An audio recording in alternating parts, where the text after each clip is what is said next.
Thank you. Good evening and welcome to this district planning meeting today, the 3rd of September 2025. My name is Councillor Maddie Thompson and I'm the chairman of this committee.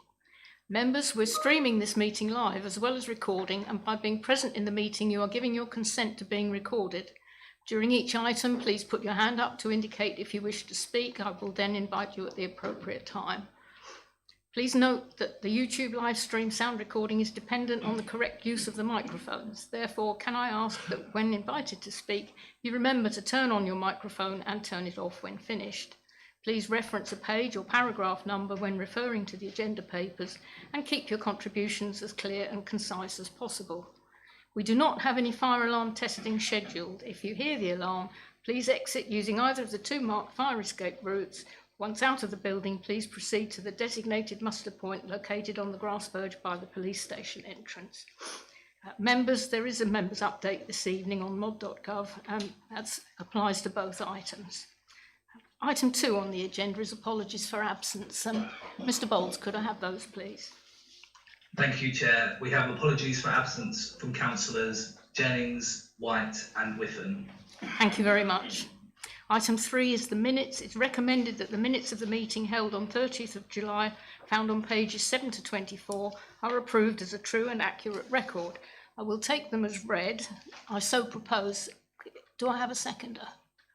Councillor Morgan seconds that. Councillor Driver. Just to clarify, apologies for absence. My name doesn't appear. I was out the district, so can we just amend the minutes to show that I had given my apologies on the 30th of July? Thank you. With that amendment, members, can we accept those? Thank you.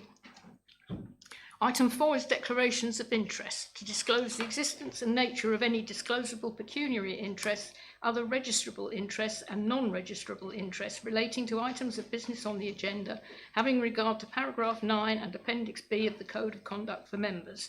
Members are reminded they're also required to disclose any such interests as soon as they become aware, should the need arise through the meeting. Members. Councillor Bell. Yes. Thank you. Members, I find myself on item 5. I find myself in a position where I'm predetermined, so I shall be leaving the chamber for that item. Thank you. Thank you. Right, well, moving on to agenda item 5. So, Councillor Bell, this is your moment. Oh, sorry, Councillor Fittock. Thank you, Chairman. I'd just like to disclose that for the agenda item 6, I believe it is, I am the chairman of Latchingdon Parish Council, and we did determine the application, but obviously I didn't have knowledge of many of the consultees' responses and or the professional advice of officers who was making that determination. Thank you very much. Have we got that, Mr. Bowles? I'll take that as a yes. Okay, so this is the solar farm at Marsh Road, Burnham-on-Crouch. We do have Mr. Walworth will be speaking for the applicant after the presentation, which is going to be given in a moment by Mr. Purvis. Mr. Purvis, off we go. Thank you, Chairman.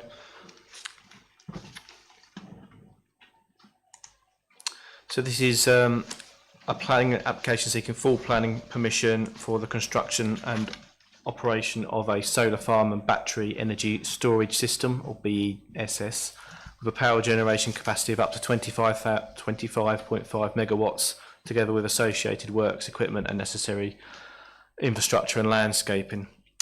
Permission is sought for 40 years. The electricity generated would power up to 6,600 homes from exporting 17 megawatts of solar power. The battery storage would retain electricity and then release it when required to the grid. So this is the location plan. The site is east and outside of the town of Burnham.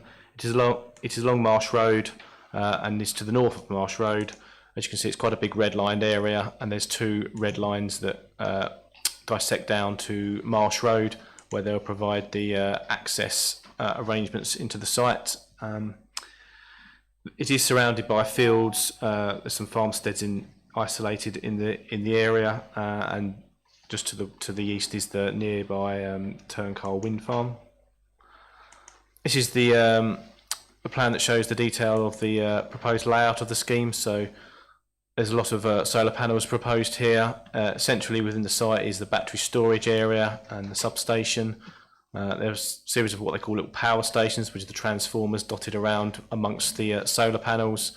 And you can see there's a line here, which is the cable that comes out the site, which, if we go back to the previous slide, goes out the site and towards Burnham as part of the connection to the grid. So just to give you an idea of the solar arrays, so that's a cross section to give you an idea of their height and their orientation, how they would be set up on the ground. These are the power stations I mentioned. You'll notice they're on sort of stilts along with other equipment you'll see in a moment, and that's because this site's in a high risk flood zone 3A. So that's been needed to be done to address the flood risk issues and to satisfy the Environment Agency requirements. This is a plan to show the battery storage layout. So you've got the battery storage of the green annotations there. You've got a substation building in the corner here. There's a water tower and there's an attenuation pond if necessary for fire purposes, as well as site drainage. That's the substation. So the internal level, again, because of the flood risk, is the internal floor level is slightly raised, so make sure all equipment's above the flood risk zone level that needs to be. And now we've got a couple of sections of the battery storage, which are in container type buildings. Again, they're on a elevated platform, and that's another version of that. That's the substation building with a pitched roof. Give an idea of security reasons. There's boundary treatment proposed in terms of this type of fencing around the site, and there's further fencing, more secure and higher fencing around the battery storage area, which is centrally within the site. Now, there's a number of landscape impact viewpoints that have been taken and provided by the applicant. I've got in here numbers 1 to 5, but there isn't any for 2 because from the images you couldn't see the site from 2 due to ground level changes. So this is viewpoint 1. So this is looking from footpath 26 and it's looking east towards the site. The solar array is not, as I say, it's not visible from number 2, but it's difficult to see. You can make out the Turncoal wind farm. There's a series of blue annotations down here, which are the solar panels just above the horizon. And a similar arrangement in terms of where these viewpoints have been taken from, but this is from Hall Road looking southwest. And the next is from viewpoint 4 looking from Marsh Road looking northwest, and the next from Marsh Road looking north, so it's a bit closer to the site. Now, in terms of access, this is near Damerwick Farm, so this is the existing concrete road access, which is known as the western access to this site. So that's already a hard standing pretty much to the site, most of the route, and that would be one that is going to be used for the western part of the site. And there's an eastern access proposed as well, which is shown here, although works is needed to provide a surface route through to reach the site. It goes across the field, and there's not the clearest of details, but they're just give an idea of the access arrangement. So that's the western access, and the bottom image is the eastern access. Now, there is an additional condition in addition to what's on the report. Sorry, it's not in the members' update. It was being discussed this afternoon to ensure we've got details of the surfacing materials to those access roads. They're shown on the plan, but we didn't know exactly what materials would be used. So we've got a condition that's added there that requires the details of that surfacing for the access roads, but also the tracks within the site. There's already a condition regarding the landscape and other features within the site. It's just the access elements needed to be captured. This is another view from Marsh Road. Again, the solar farm would be a bit more in the distance from this site. And that's in terms of nearest residential properties. These are the ones to the southwest are the nearest, but they're still sufficiently distant away not to be significantly or harmfully affected by the solar farm in terms of amenity aspects. Let's just turn back to the summary. So there is a members' update regarding an additional comment from a neighbour who'd already made comments. That's captured in the members' update, just to draw members' attentions to it. It's about security lighting and lighting but we've got a condition within the recommendation that deals with those aspects in terms of lighting design strategy. So overall, in summarising the presentation and the planning application, the application is recommended for approval. The principal development is considered acceptable and in accordance with national and local planning policy. There is some limited harm in terms of character and appearance of the site in terms of landscape impact, because that's obviously a change to what's there at present in terms of the solar panels and the equipment. No harm is considered to the nearby residential properties that are sufficiently distant from the site. The scheme is considered acceptable in terms of highway safety and with regard to nature conservation, flood risk and drainage. And the report has a planning balance summary, and the benefits of the scheme are considered against the harm, but the benefits clearly outweigh the harm in this instance in terms of the recommendation for approval. So the recommendation is to grant planning permission subject to the conditions in the report and as per the additional condition that was in the slide here, which I showed you in the presentation regarding the access. Thank you, Chairman. Thank you. Could you get the clock up, please? Right, we're just getting the clock up. Mr. Warburg, we have you appearing remotely. If we could get him on the screen, please. Thank you. Right, so you have 2 minutes exactly from when you begin to speak. So, clock's ready now, and away you go when it suits you. Thank you, Chair, for the opportunity to address this committee. My name is James Walwork and I'm a Director at One Planet Developments. Throughout the planning process, we have worked proactively with the local planning authority and all the consultees. We've listened to their comments and amended our original submitted scheme, and as a result, your officer is now able to present an application to this committee that has no objections from consultees or residents, and has the support of Southminster Parish Council, who, in their consultation response, recommended planning permission should be granted. That is a rare and valuable position for a scheme of this nature. Today, members have the opportunity to support a proposal that will provide tangible benefits to the district and help the council to deliver on commitments set out in your climate action plan. The development will make the district a greener and more environmentally friendly place to live and work. The solar farm will produce significant amounts of renewable electricity, and the batteries will strengthen the local electricity grid, making it more robust, resilient and better equipped to utilise electricity produced by renewable means. The proposal will also deliver considerable biodiversity net gain to fields, hedgerows and watercourses.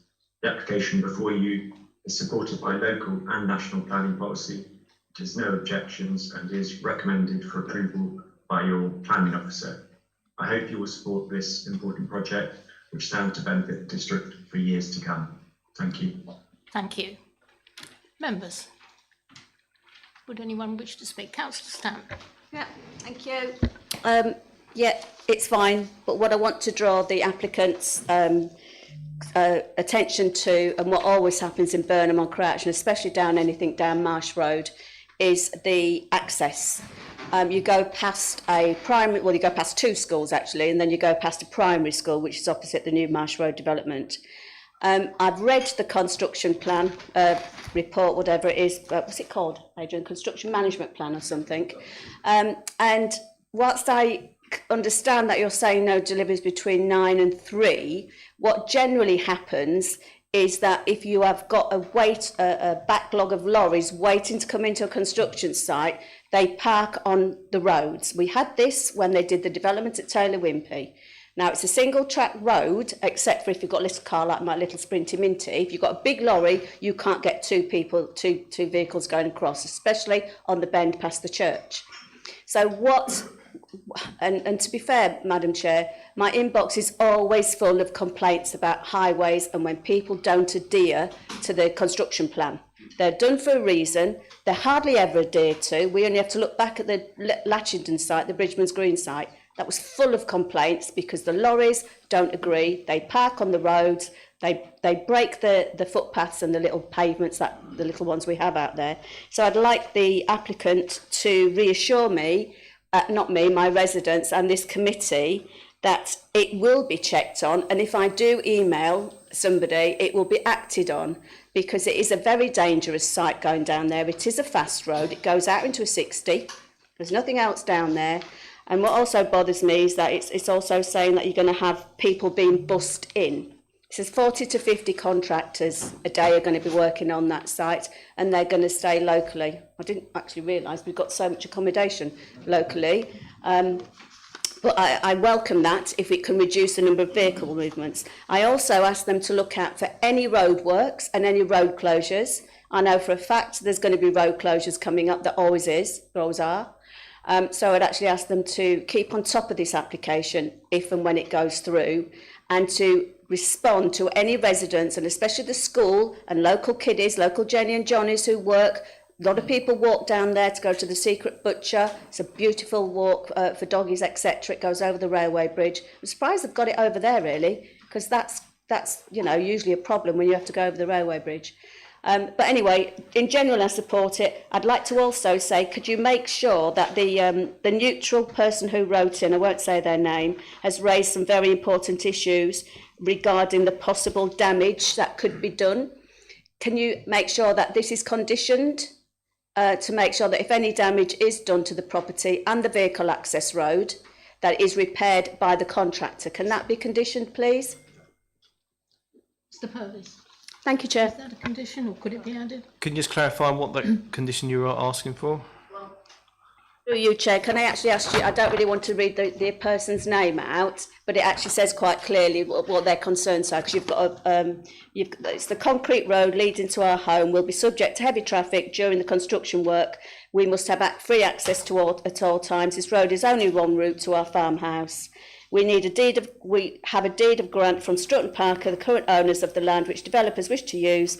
So I don't really want to read it out. There is a fibre broadband cable running alongside the western side of the concrete access road that will need protecting. There's a 50-metre gap. So can you make sure that that the homeowner on that site, there's only one house, Newman's farmhouse, is protected by this development? Chairman, it depends on who owns that road, and we've got a planning condition on from the Highways Authority that's condition 9 in the report that requires a before and after survey of the road network, but that's the public highway network. This isn't the public highway network. Exactly, that isn't the public highway, that's a private road, so whoever owns that road, it would be the responsibility of them to maintain that, and if there's damage to it from the operators of the solar farm, if they're developing in that, it'd be their responsibility. Which is why I'm asking for it to be conditioned. Why should they have to be penalised when the developer is developing and using their access road? Because there's only one access road. I understand they're going to bring another one in, but if their road is damaged, why should they have to pay for it when the developer should pay for it? So why can't we condition it? It goes beyond the because it's a civil. It would be a civil matter. It would be beyond the. I'd block it off. If it was me, I'd put something else that would access to it. It's disgusting. Sorry, Councillor Stamp, could you let the officer answer? My view is that it would be a civil matter because it's a private road. We can't deal with it through a planning condition. Oh, I'm sorry, Madam Chair, I will be voting against this application, where normally I would support it because I think it's good. But if this authority is still not protecting residents, it's disgusting. But I think the problem is if it's outside the ownership of the applicant, you can't be conditioned. Councillor Durham. Oh, thank you. Just very quickly, thank you. I take on board what Councillor Stamp has said. Look, we all know we need these solar farms until we get the nuclear power station, be it SMRs or whatever at Bradwell. We need some form of renewable energy, better solar farms than wind farms, I guess. And, you know, let's face it, farmers in many cases have lost money per acre this year due to poor yields and poor prices. So taking farmland out of use is not a big deal. The only comment I would make is when we had the solar farm application for Wood and Mortimer, that operator gave a sum of money, a large sum of money, it was in the region of £80,000 for community benefit, which has been paid to Wood and Mortimer Parish Council. And I note in this application that there's no such benefit. It's too late now, I think, to introduce that, but I was rather disappointed that we didn't pursue on the basis that we had achieved that for a previous solar farm application. But apart from that, I will be say the parish council are now sitting on £80,000 and deciding what to do with it. But so yeah, that's my only concern. Thank you. Thank you. Councillor Fluker. Thank you, Chairman.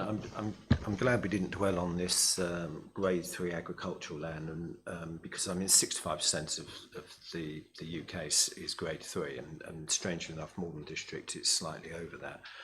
As far as bad crops are concerned, actually Dengie crops has had an absolute classic year so far, and they're looking forward to something rather unusual, which is the 5th lucerne harvest of the year.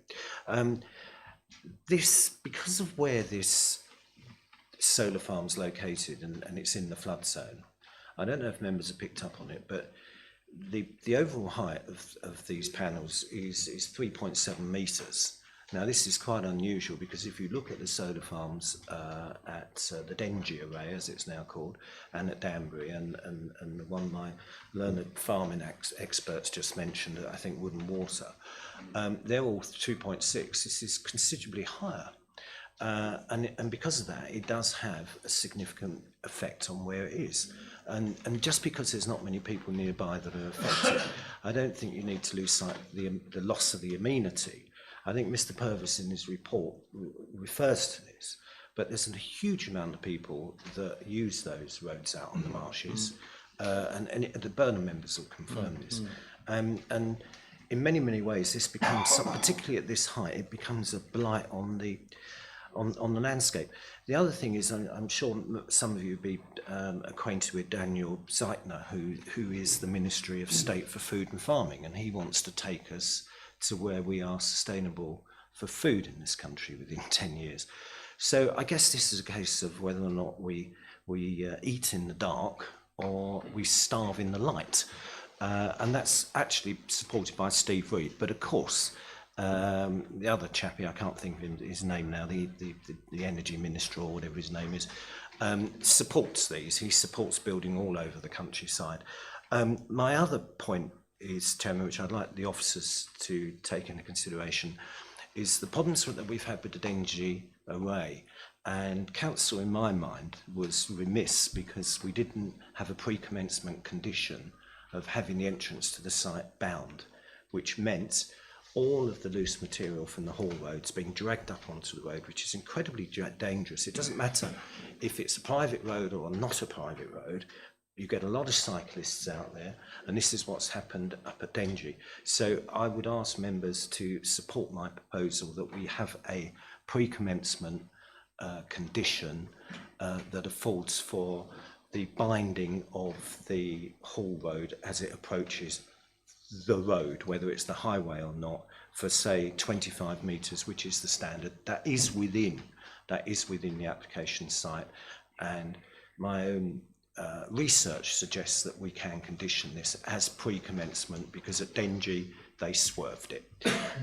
Chairman, I think on the visual impacts, and my view is the houses that are close by are impacted by this, so it's not something that I can support. Thank you.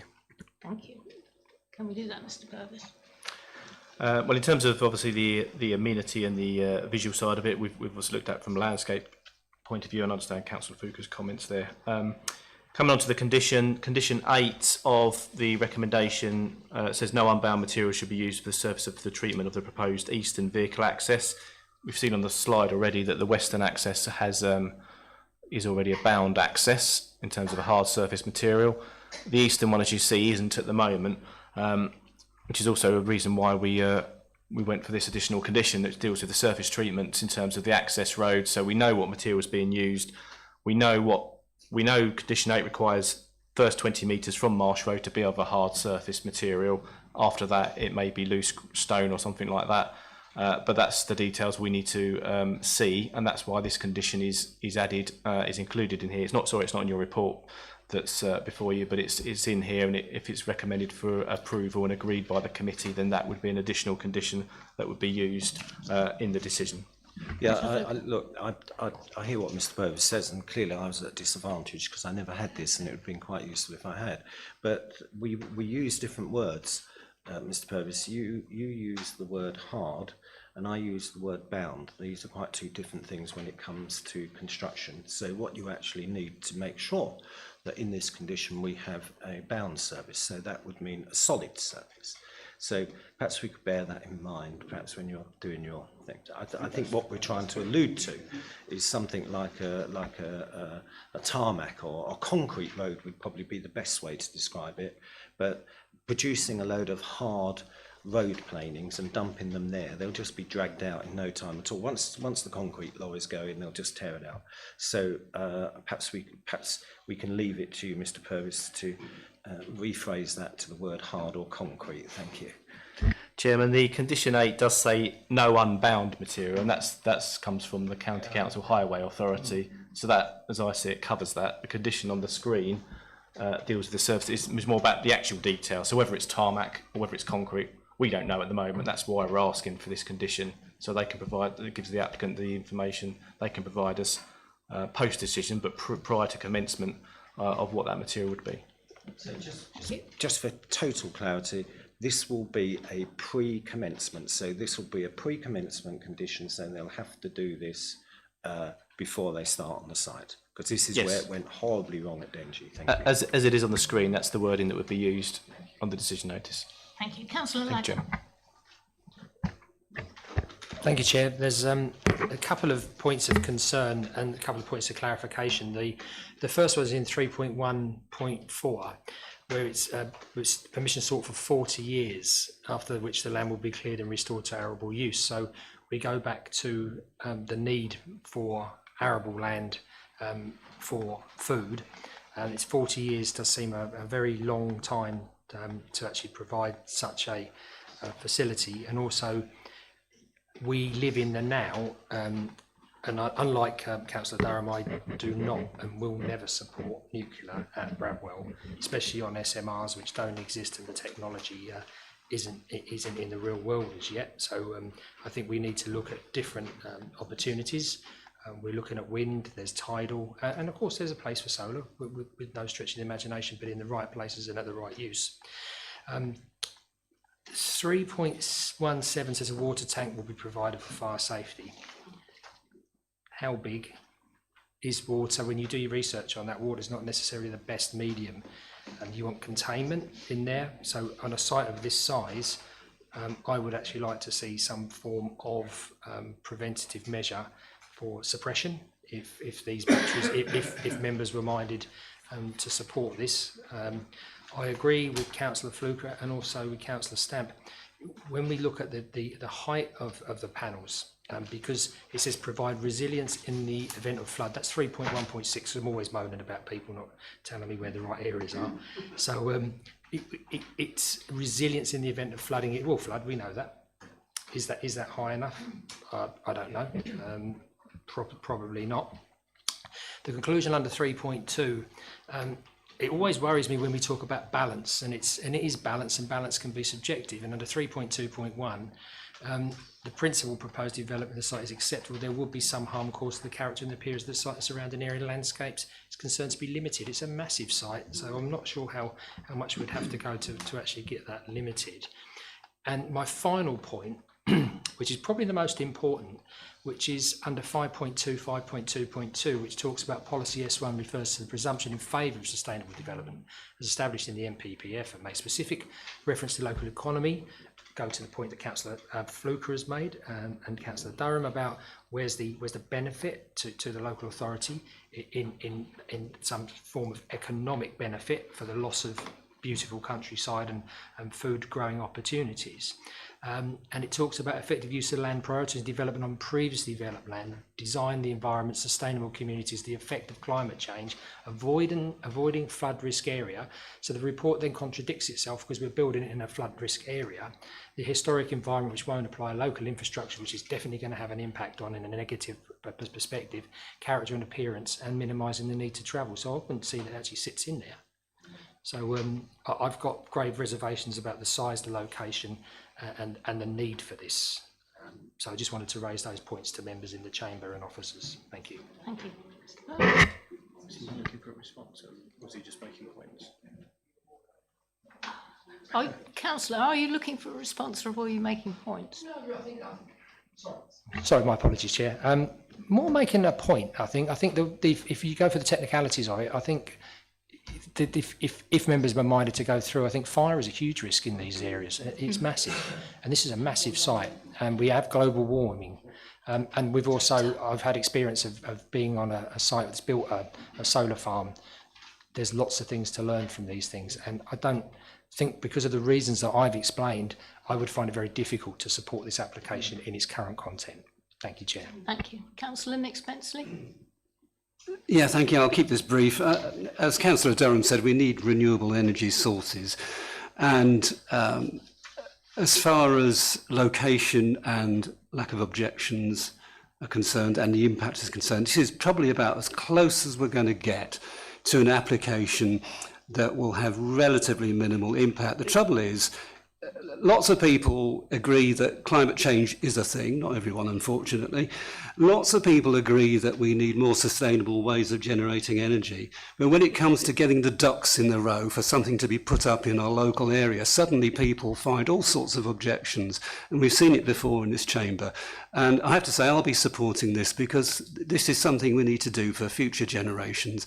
And as I say, it's about as close as we can get to something that will not have a massive impact on our area. Thank you. Thank you. Councillor Siddle Norman. Yes, thank you. Condition 15 on the page 50. It says the applicant or any successor entitled must maintain yearly logs of maintenance which should be carried out in accordance with any approved maintenance plan. Now, who makes that management plan? Us or them? Who monitors it as well? That's my first question. These must be available for inspection upon request by the local planning authority. How often does our local planning authority actually do look at anything of this description in the future, if ever? Thank you. Let's go to Mr. Purvis for an answer on those. Thank you, Chairman. Condition 15 follows on from conditions 12 onwards that deal with surface water drainage. So you've got the surface water drainage as number 12. Then you've got these are standard type of planning conditions that the flood and water management team at the county council impose on most major planning applications, from my experience, and that's across the county as well. So you've got 12 that deals with surface water drainage, you've got 13 that deals with minimising flood risk off site, 14 deals with the maintenance of it, and 15 deals with the one which you're talking about is the yearly logs. So that's the requirement on the applicant to do that. And if there's issues in terms of flood risk and that, then the authority does have the opportunity to then inspect them. How often that happens or not, I don't know. I can't think of any recently where that has happened. But again, this comes into the site in terms of where this site is and the context. It's all in the former drain marshland area, isn't it? So whether it's going to impact on property and people because of that location is another matter, isn't it? But yeah, I hope that helps answer that question for you, Chairman. Can I come back? Yes, please. Now, the thing is, this is an issue that worries me a great deal, because the problem is we, as a council, we spend hours and hours discussing all these things. We make conditions and we don't find out if they are being applied to. And all right, so they might make a log, but are we ever going to look at them? Now, the problem is, and I know it's not in this situation, but after 10 years on a planning application, anything can happen. And that's what worries me, because in fact, we're looking at the future, as the other councillors have said. So really, we need to make sure that any authorities now and in the future that actually make sure that the conditions we make are taken into consideration. Thank you. Thank you. Councillor Driver. Thank you, Chair. I just want to support the comments made by Councillor Spenceley and add one further, which I have made before. We're concerned about the height of these solar panels at 3.7 metres. and they will be hundreds of metres away from other residences, and actually very few of them. And yet, as a chamber, as members, we have agreed on many planning applications for building developments where the roof line might be 7 metres and they're positioned tens of metres, not hundreds of metres away. So in terms of impact, we have done this on many occasions, agreed to impacting on the surrounding community where we've agreed a housing development gone up to go up. So I struggle to see that 3.7 metres is a determining factor in this particular application. Thank you. Thank you. Councillor Stilts. Thank you. Whilst I do agree that we do need renewable energy, it is such a shame that we are losing fields to solar panels, when solar panels can be put on so many more things. We do not enforce that solar panels can go on buildings, and I know that Mr Johnson will come back and say it's not in the building regs. And the other thing is that we're giving 40 years, but our technology changes so quickly and new things come on board that these solar panel fields could be out of date in about 3 years' time. I also agree with what Councillor Lagan said about the water storage tank. We've got no sizes on that. And also, as he said, water is not the best material to be put on electricity. The other thing that I would like for clarity, on page 35, 5.4.11, can you tell me how you spay the land? As far as I know, you spay cats and dogs. How do you spay the land?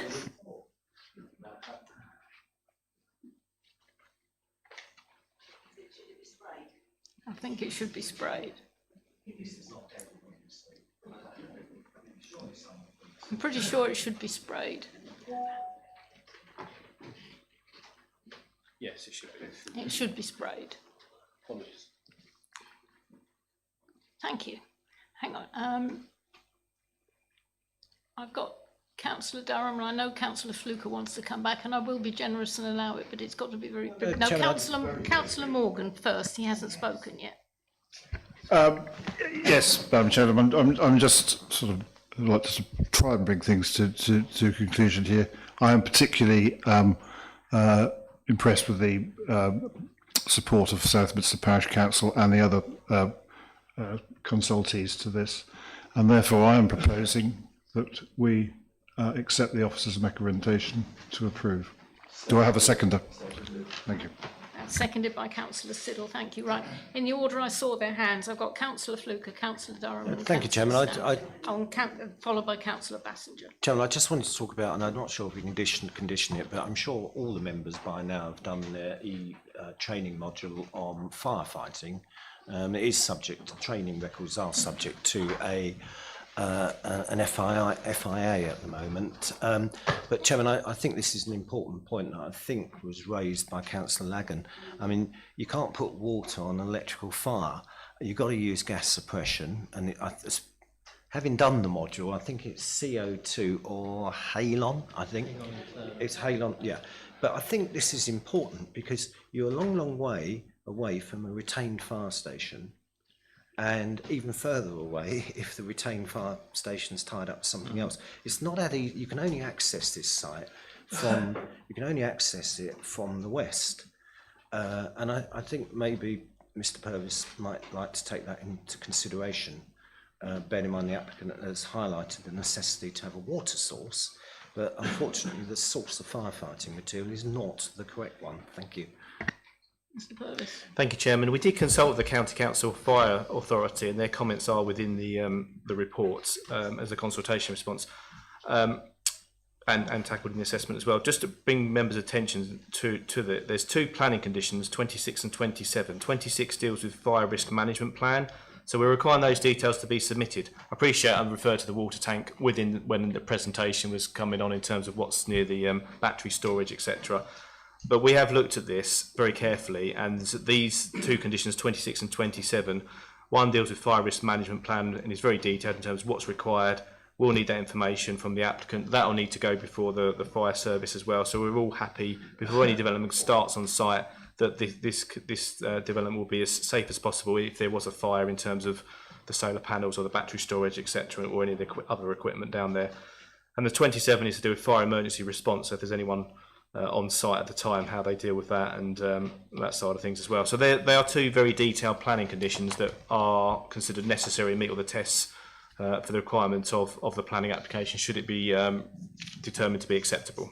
Thank you, Chairman. Thank you. Councillor. Oh, sorry, Mr. Johnson. Yeah, I was just going to say through you, Chair, that the fire issue is a matter that has been discussed amongst Essex authorities. This is a consistent approach in terms of applications that we deal with, given that the matters are the same. The impetus on this had been the result of some previous incidents elsewhere in the country where there had been fire incidents. So there has been that response amongst the planning authorities. So as Mr. Purvis has expressed, those are encapsulated in these conditions here. So I just wanted to just sort of stress that point. Thank you. Thank you. Councillor Durham. Well, just to put things into perspective, I have been to the new site at Danbury. The water storage is in the event of grass fires underneath the solar panels. Solar panels in themselves are waterproof and actually don't generate in isolation very much voltage. The main voltage is in the battery areas, and there is in each battery area, if it's the same as in Danbury, fire suppression systems where they flood the battery storage area with halon gas. So it's, let's not get our knickers in a twist too much about that, because it is from wildfires and grass fires principally that the water would be used. If you think of a solar panel on somebody's roof, that's much more dangerous if that catches on fire than one in a field. So let's not put too much on that. Thank you. Thank you. Councillor Stamp. Yeah, finally, I think what the officer said about the response that came from Paul Walker, who's the fire risk officer from Essex County Fire and Rescue. It came back from this council. The original one was sent from Fiona on the 31st of July. He responded on the 12th of August, and he says quite clearly, I would like to see some strengthening of MDC's consideration of the impact on surrounding infrastructure in the event of an incident at the site. He says quite clearly, I don't know if you have strengthened those conditions that you've just mentioned, because they are in the actual fire email, because he's already sent an email previously raising concerns. So as long as you feel as though this council has listened to this statutory consultee's response, and I would like to also make members aware that if what Councillor Durham's just said about a fire, we all know what happened to Damerwick Farm. We all know the number of fire engines that attended there, and we all know they ran out of water. So, these are real life situations, whether they're not in your ward, whether they don't affect you, whether we need this. As a planning authority, it's our responsibility to make sure that we are satisfied and can sleep in our beds at night. Thank you, Chair. I just wanted to highlight that's very serious, the fire authority's response. Mr. Johnson. Just a general response to that. I mean, the fire service are statutory service in themselves, and that is their responsibility. There's only so much the local authority can do in terms of conditioning what can take place in terms of developments, but to hold responsibility for them running out of water is not for the local authority. Thank you. Thank you, Chair. I'm not saying that. I'm highlighting the actual things that could go wrong on a site this size, and we have residents who live there. Yeah.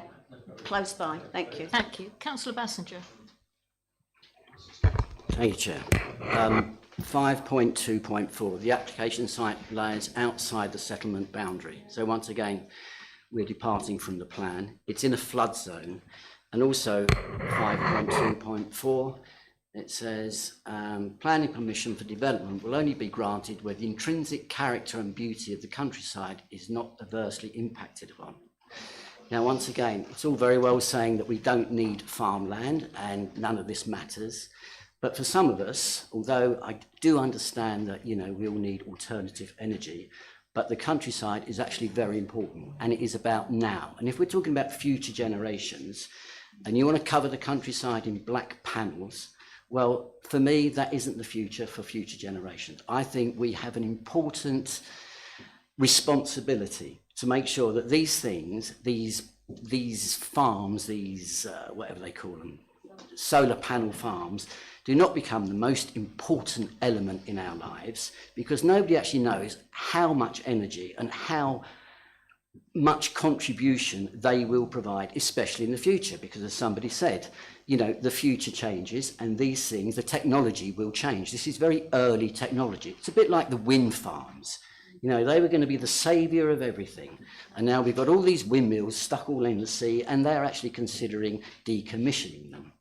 So once again, I just think we need to be mindful. This is actually outside the development area. It's in a flood zone. It does impact on the countryside, and it does impact on the residents and people who use the countryside. Me, for instance. I quite like the countryside. I walk my dog. I live in the countryside. So I like to protect it. So I won't be supporting this. Thank you. Do you have a comment to make, Mr. Purvis? I think it's just points more than anything. Okay, right, Councillor Lagan, and then we are going to go to a vote. Yeah, I just want to clarify. I actually very rarely agree with Councillor Durham in his statement about it's not the panels. My comments were not about the panels. My comments are about the battery storage. And it's very important to sit there and think 40 years, is what Councillor Bassinger has just said. Technology changes. And there was mutterings at the back here. If there is a fire and we are getting drier and warmer year on year, a fire contingency plan, this will rip through the countryside like wildfire.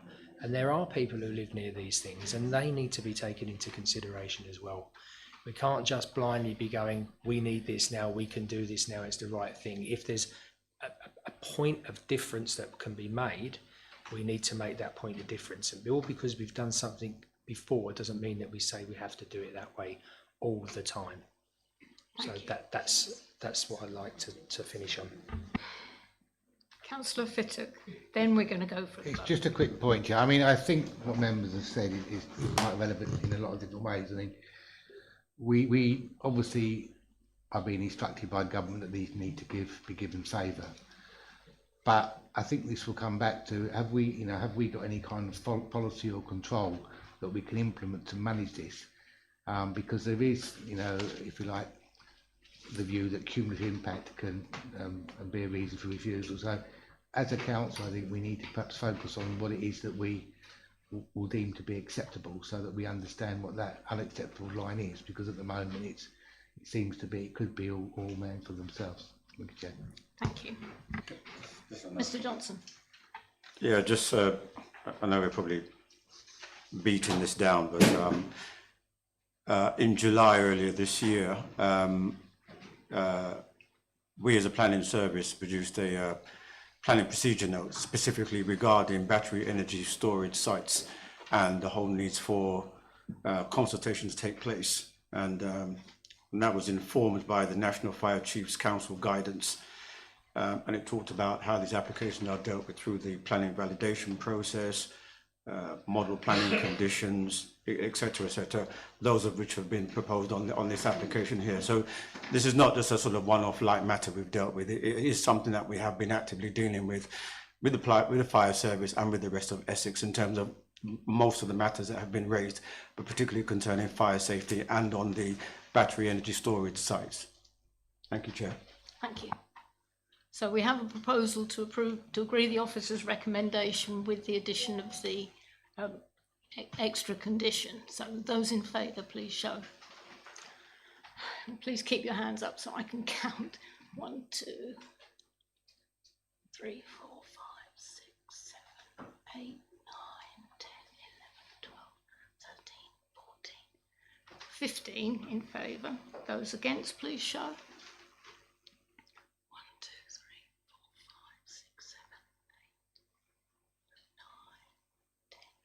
11.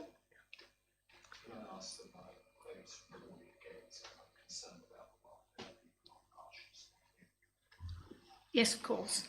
Anyone abstaining? Right. So Councillor Lagan and Councillor Fluker would like their votes recorded against, as would Councillor Stamp, as would Look, come on, we can't all do it. Come on. Okay, hands up those who want their vote against recorded. So we have Councillor Fluker, Councillor Neal, Councillor Bound, Councillor Lagan, Councillor Haywood, Councillor Stilts, Councillor Stamp, Councillor Siddle-Norman, Councillor Bassinger, Councillor Dodsley, Councillor Hughes. I don't think I've missed anyone. Were there any abstentions? None. Okay, so that is approved. Could somebody please rescue Councillor Bell? Would you be so kind? Thank you, Councillor Stamp. So I'm just going to wait a couple of minutes for Councillor Bell to come back to her seat.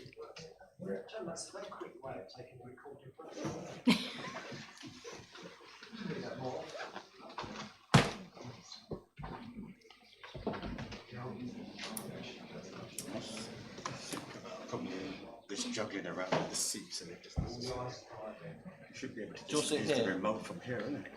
That would be better. Have you got to, I think so, otherwise I don't think the mouse works from over there. It gets it gets out of range. Over there, the sensor.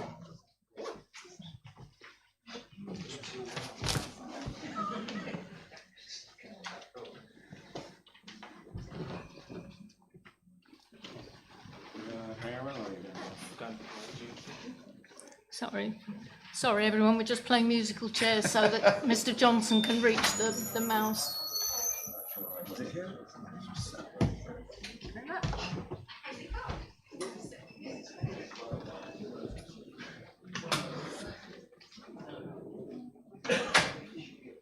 Okay, now we have item 6 on the agenda, which is land south of Threeways and 45 the Street, Latchingdon. So we have a presentation to be given by Mr. Johnson, and then we have an objector to speak. She's here in person, Emma Deerham. So, Mr. Johnson, when you're ready, please.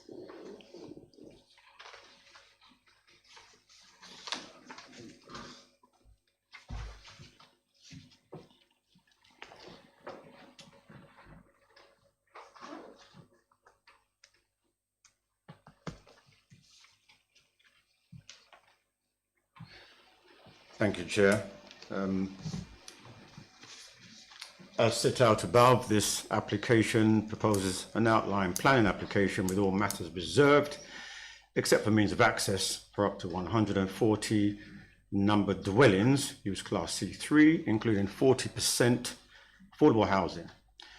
New site access and internal access roads, a new village centre, use class EA, flexible employment space, use class E, car and cycle parking, landscaping, sustainable urban drainage systems, public open space and footpaths, community woodlands and allotments, together with associated infrastructure.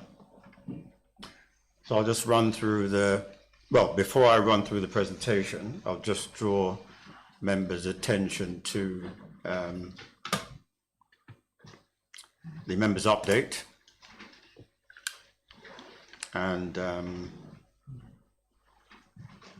just bear with me. And it's probably useful to just run through the members' update, so that's in mind as we're going through the application presentation.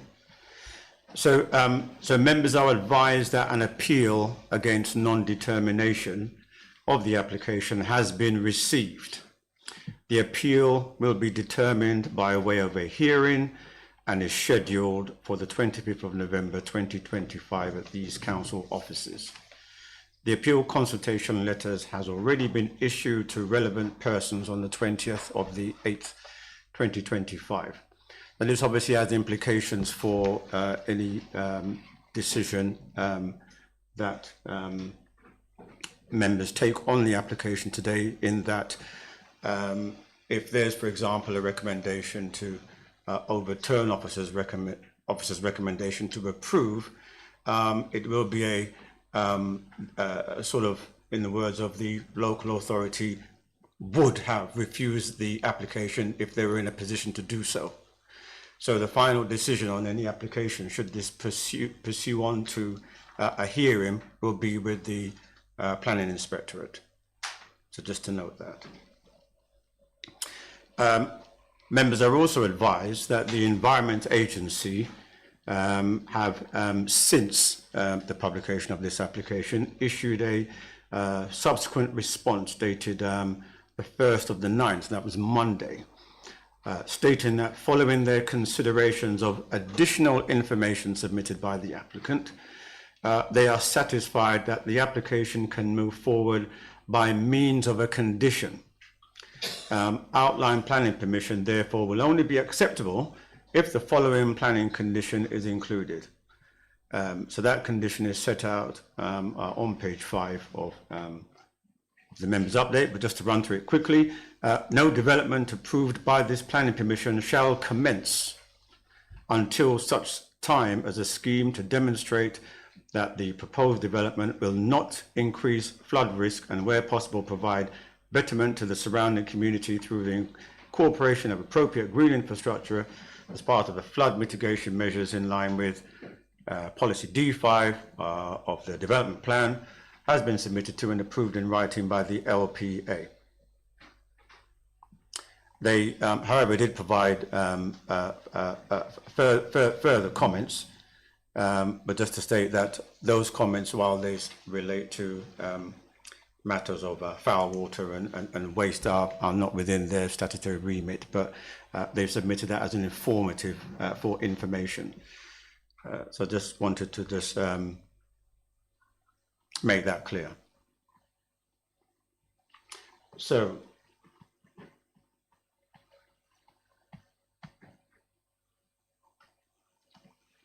here we have the application site outlined in red, lying to the south and the west of properties fronting onto the street. That's an aerial photograph, again just showing the area. There's a parameters plan. Apologies, this is, I think when I move my mouse you can either see the title or not, so apologies for that. This is a parameters plan. Here we have the key, just identifying the various areas, like for example proposed housing, etc. Then there's an illustrative master plan showing the layouts there to these areas here. And over on the west, and we've got some photographs. View looking west towards the site on Cold Norton Road. To the left of the photo, site over there. Access to the adjacent site. Sharp's Farm, visible to the left. Existing access to the site on Cold Norton Road. View looking east on Cold Norton Road. Okay. View looking south across the site from the land to the rear of 45C, this street. So that's from the north looking to the south. Looking north across the site to the rear of properties along the street. I mean, obviously it's pretty clear, but just again, just to remind members, these are the various views, southwards and northwards. And looking north, yeah, we sort of mentioned that one. Looking south across the site from the land to the rear of 57 and 59. Okay, so this is just giving you a basic perspective of the various views, both north and south. Eastwards, towards existing tree line of site southern boundary. And again. So, set out here, the application has been appealed due to non-determination. Members are asked to provide their views on the recommendation. They're minded to approve recommendation, as I mentioned earlier. The council cannot currently demonstrate a 5-year housing and supply. This means that paragraph 11D of the NPPF as revised, otherwise known as the tilted balance, is engaged. Benefits: providing new housing for the district, given very substantial weight due to amount proposed and no 5-year housing and supply. The delivery of affordable housing, 56 dwellings, that's the 40%. Given substantial weight in the planning balance, provision of high quality public open space, amenity areas and allotments for existing and future residents, that's been given significant weight. Employment opportunities arising, as mentioned in the description, that's given moderate weight. Matters in relation to landscape and ecological enhancements are given moderate weight. Now the harms. The discordance with the development plan, given significant weight, given the location of the site outside of the settlement boundary. Clearly, as we know, when we're in a position of tilt, that's part of the planning balance. Impact on local views, given limited weight, given that the views are most impacted. The views that are most impacted concerned those in the immediacy of the site and can be addressed at reserved matters stage. Other matters of amenity, different types of pollution and highways are given very limited weight in this instance, given that the technical assessments have satisfied the relevant policies and legislation. So the recommendations set out there, the benefits outweigh the harm, therefore officers recommend that, and that's by applying the planning balance, that had the application not been appealed, it is recommended for approval subject to a section 106 agreement and conditions. Yeah, just sorry, another matter just to which I should have mentioned earlier, in that over more recent days we've received a number of further letters to the application. Particularly yesterday, a number came via the MP's offices in relation to the application. I personally have not had the opportunity to respond to the MP. I mean, it was just yesterday. However, in summary, the responses very similar to those submitted previously. Relate to the environmental agency objection, which is now resolved, as updated in the members' update. Lack of an HRA assessment, but again, that's been addressed within the report through the agreement to a RAMS payment from the applicant. Anglian Water, lack of foul capacity until 2030, again stated as part of the objections. Concerns raised about the impacts on the prow and reserve matters. Some arguments were stated that the reserve matters are not binding, but that is incorrect. Decisions made under reserve matters are binding on the original planning approval. Flooding of residents' gardens and insurance mortgageability. Legal reassurance, statutory objections, etc., etc. Just wanted to point out that the not the statutory undertakers for foul water, that falls to Anglian Water, and I mentioned the HRA, subject to RAMS payment. But also to draw to your attention that the NHS have updated their comments since the appeal was submitted. The original submission was in February 2025. The updated submission, as they state, means the application now falls within Q2 of their financial assessments. So there's been an uplift from the NHS from 69,000 to 98,000 has been a commensurate payment to mitigate the development. So should members be minded to approve this application, it should be noted the new figure is to be considered in taking forward the Section 106 agreement. I think I'll rest it there and leave it for members and try to address any comments as required. Thank you. Right. First of all, though, we have Ms. Deerham to come forward and speak. Oh, thank you very much for making her a space.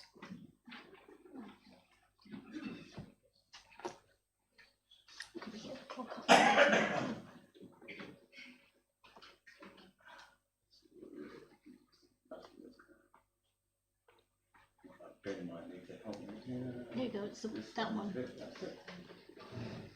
Okay, please make yourself comfortable. You have 2 minutes precisely from, and I am very precise, from when you begin to speak. So we'll start timing when you begin.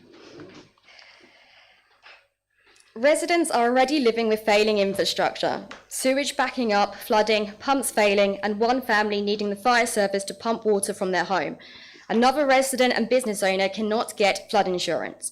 Anglian Water have formally objected. They confirm Latchingdon Water Recycling Centre is already over capacity and risks breaching its permit. They warn that extra flow risks pollutions and that conditions are not appropriate. The Environment Agency withdrew their objection, but only by deferring safety into conditions. In their appendix, they admit there would be a danger to some people, and the access is not confirmed safe. They also had no time to review the flood model before this meeting. Flood safety must be demonstrated at the decision stage, not left to conditions. We've also seen nationally that developers have overturned foul water conditions and built anyway. This shows why where Angular Water say no capacity and the Environmental Agency say safe access is not proven, the issues must be resolved now, not pushed down the road into conditions that may later be diluted. Even the council's own landscape consultant warns the developer has underestimated the visual harm and overstated the mitigation planting. I recognise the need for new homes, but they must go where infrastructure can support them. Section 106 money does not create GP appointments or classrooms where there is no space. History shows community promises can fail. At Paddock Way, the hub was never built. At Sunmead, a new home still faces drainage failures. Now we are told this scheme would deliver a village centre, but residents have heard such promises before. Latchingdon has already taken more growth than the local plan intended. To approve another 140 homes now against Anglian Water's objections and unresolved Environmental Agency concerns would be reckless. Councillors, you have the evidence and responsibility. Please refuse this application. Thank you very much. Well done. Okay, now if you like. Okay, members, I have Councillor Durham, then Councillor Nick Spencer, then Councillor Morgan.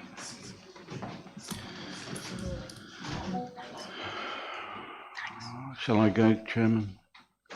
It's a very simple question for the officer. Given that there is an appeal has been lodged against non-determination on the grounds of non-determination, is that something that we would defend? It's very difficult to defend against an appeal for non-determination because it's a matter of fact or otherwise. And, you know, would we defend that appeal? Because if we're not going to appeal it, then it's going to get granted anyway, whatever we do. Thank you, Chair Councillor Durham. I'm not quite sure what you mean, will we defend it? Well, Chairman, we have had we have had a few appeals where we have chosen not to defend our reasons for refusal and the appeals have been granted. We haven't got that far yet. Sorry? I don't think we've got that far yet, but Mr Johnson. Well, it's happened in the past, Chairman, and it's happened in our area, as you well know. Thank you. I don't think we'll be in a position where the appeal would not be defended. I mean, if your questions was more specifically who may be the individuals that may be represented on that defence, then that may be another question. That would depend on the reasons for refusal. That would depend in terms of officers, whether officers feel that they are professionally conflicted in terms of the reasons for refusal. And in those cases, as we've discussed before, and we've been to this through a number of meetings, discussing things, for example, like the constitutional break, etc., like that, there are ways in which that can be defended. In any overturn, members would need to nominate relevant members to be supporting that appeal decision. It could be that an external consultant is taken on. So I don't think there's a question of the appeal not being defended, but it may be more a question who may be the persons or individuals who may be part of that defence team. Thank you, Chair. Chairman, can I just come back for clarity? Yes, it is in the members' update that an appeal has already been applied for on the basis of non-determination. So if we have failed to determine this within the statutory time, it's game over, effectively. So an appeal has already been lodged on the basis of non-determination, irrespective of any reasons we come up with tonight, should we choose to refuse it.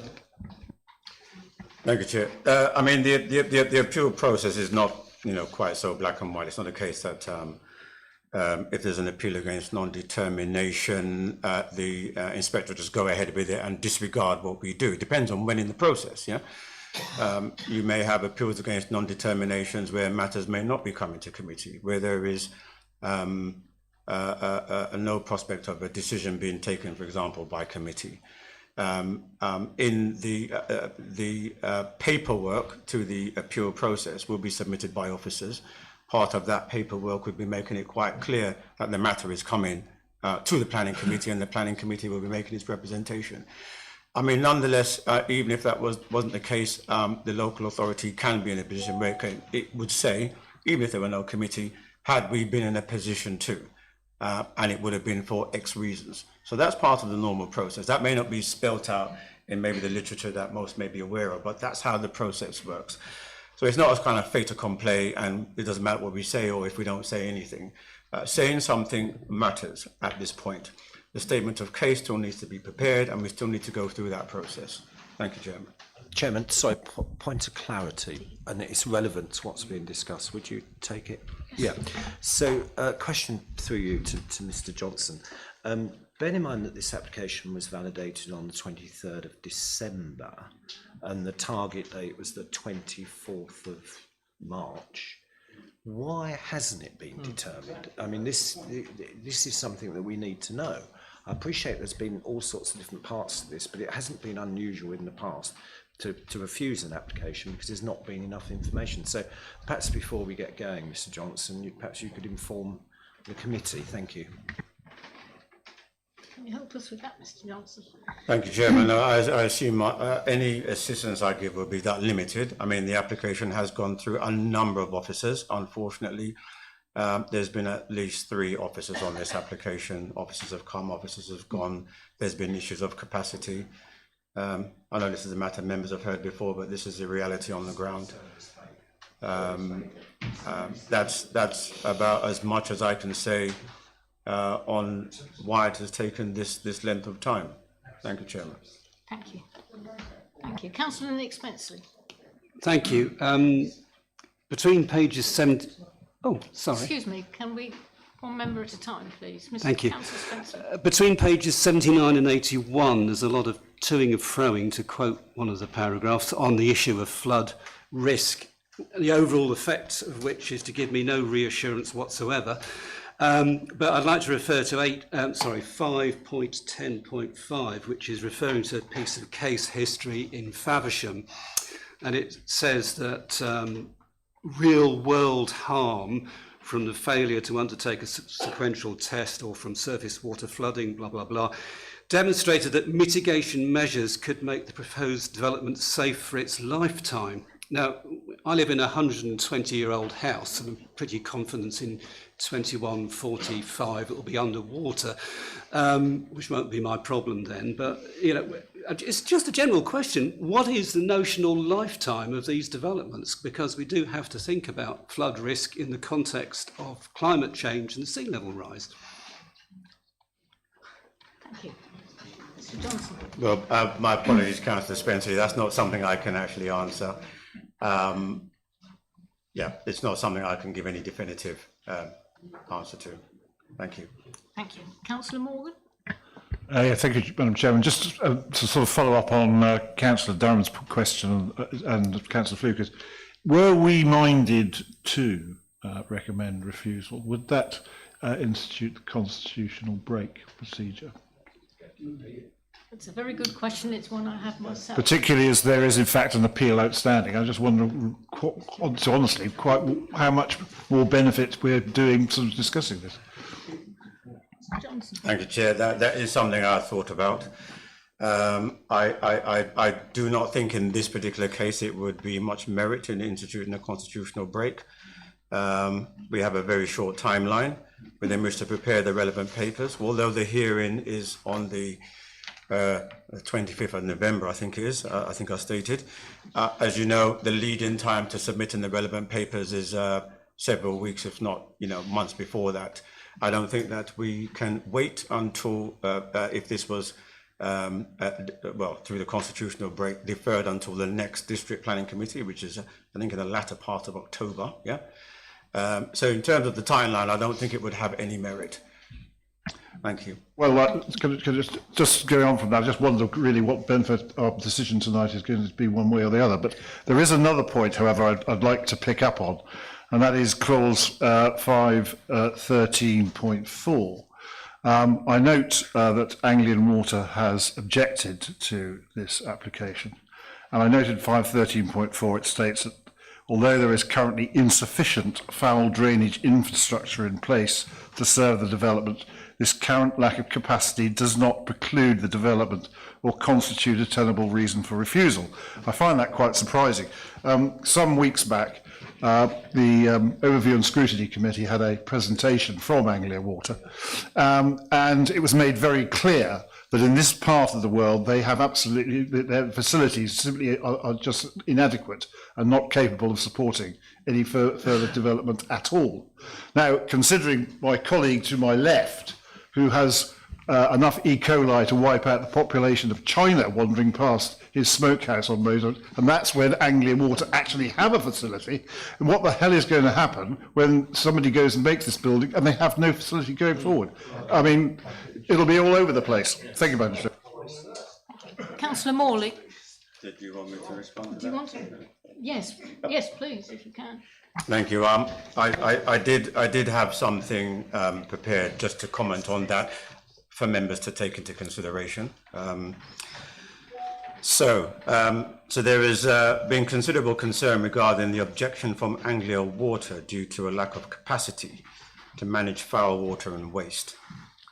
Anglian Water are not a statutory consultee, and they do not have statutory consultee status in respect of planning applications. The Anglian Water's objection is a strategic issue, and it is for them to resolve.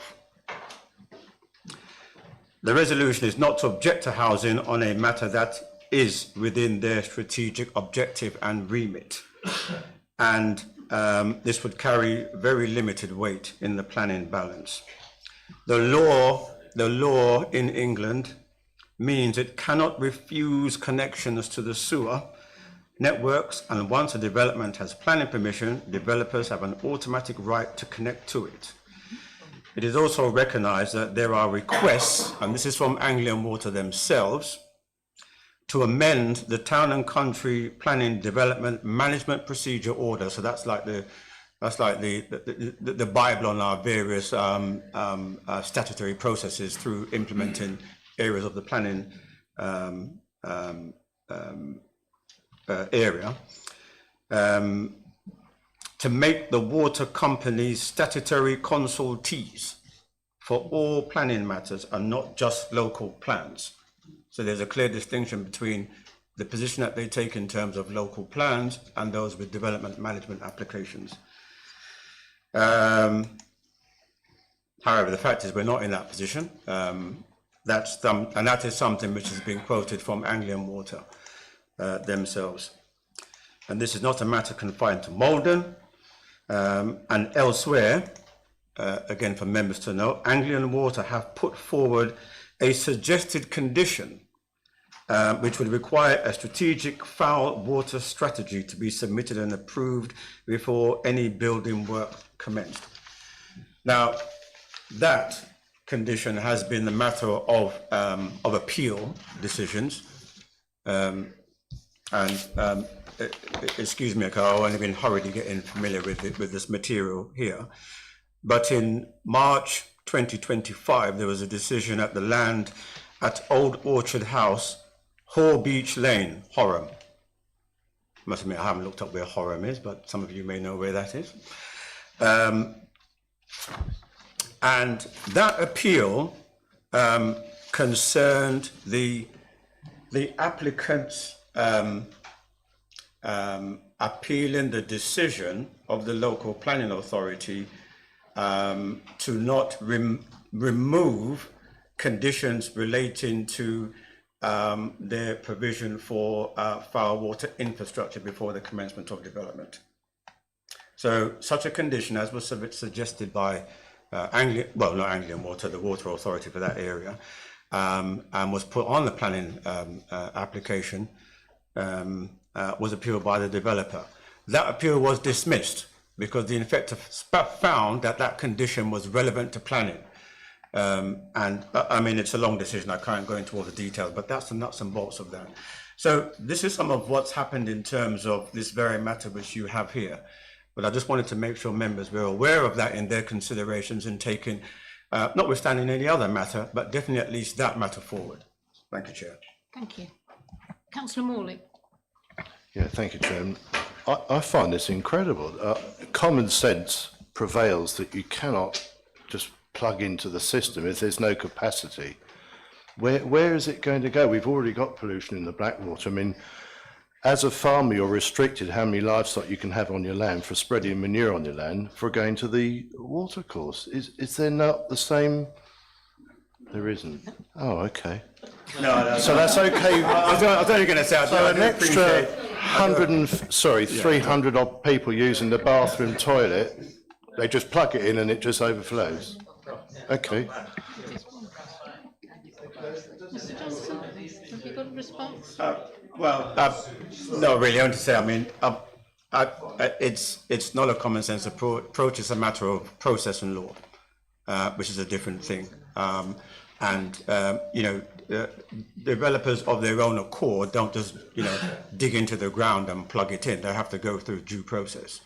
But that due process does require the water authority to have consideration to that in terms of their network capacity. So that's the process that has to go through. But they can't say no.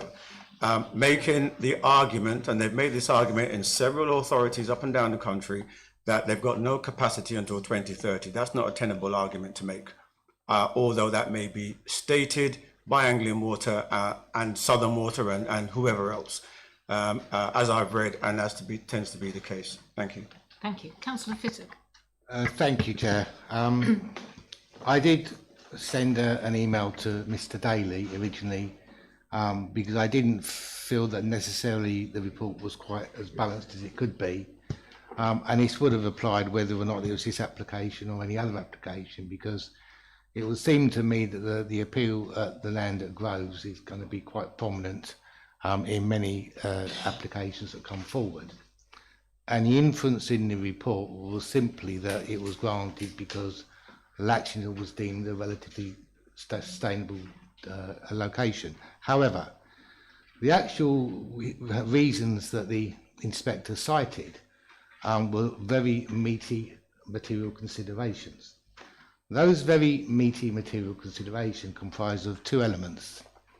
The first element was a report that was issued by officers a long time ago, 2021.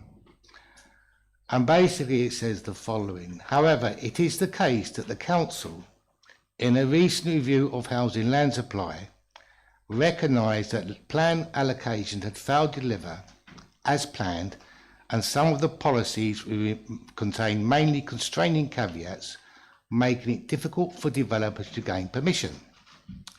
The review being refused,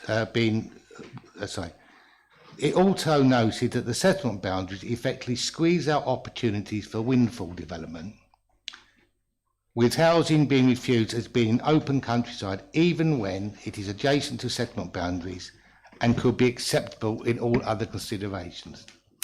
The planned settlement hierarchy is out of date, and I agree the work done was not robust enough.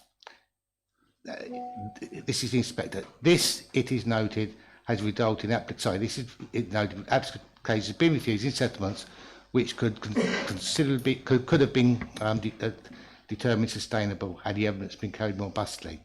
Now the inspector goes on, and basically how he concluded was, nonetheless, any conflict with the local plan needs to be considered in the light of the council's own observations on its content and its failure to deliver sufficient housing in recent years. Well, actually, that wasn't true because we had. So basically what we did there is we made our own plan out of date by comments made in the report that was then found to be absolutely not a correct and accurate forecast of what was going to happen. That forecast ended up being about 60% accurate. He then went on to say that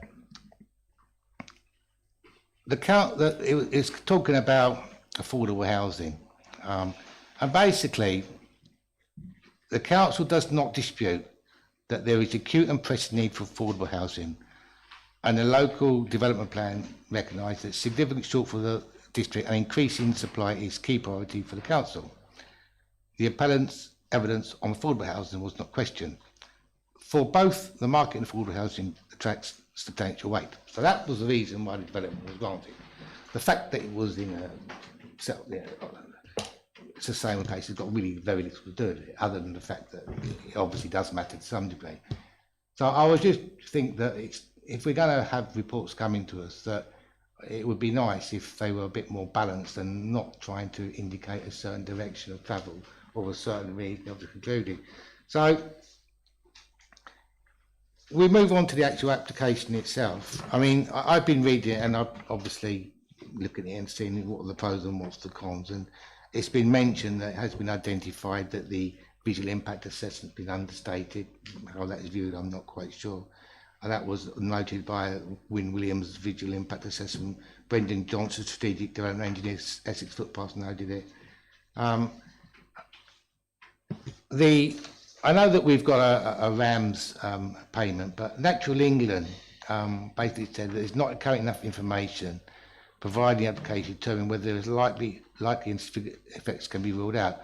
We recommend you attain the following information to help you undertake a habitat regulation assessment. So it doesn't appear that we've had one of those done. I couldn't see a condition in there to get that done. We move on to environmental health. Obviously, it's conditions for noise, but that will be dealt with. Place Services Essex, again, have raised the matter to prepare a habitat regulation assessment. It doesn't appear to have been completed. We move on really to the main thrust of the problem, you know, and it would seem that the report that's offered by officers is that, well, Latchingdon has been identified as a larger village and, you know, in the new settlement hierarchy. When we go back to the inspector's report, he said, well, whilst that might be a consideration by council, that's not been tested and found sound. And for example, he would apply a moderate rate to that. Now that becomes relatively important when you look at where we are, because when you look at where we are, despite this, if you like, wish for growth, there isn't enough capacity, infrastructure capacity. And that's why it was designated a small village.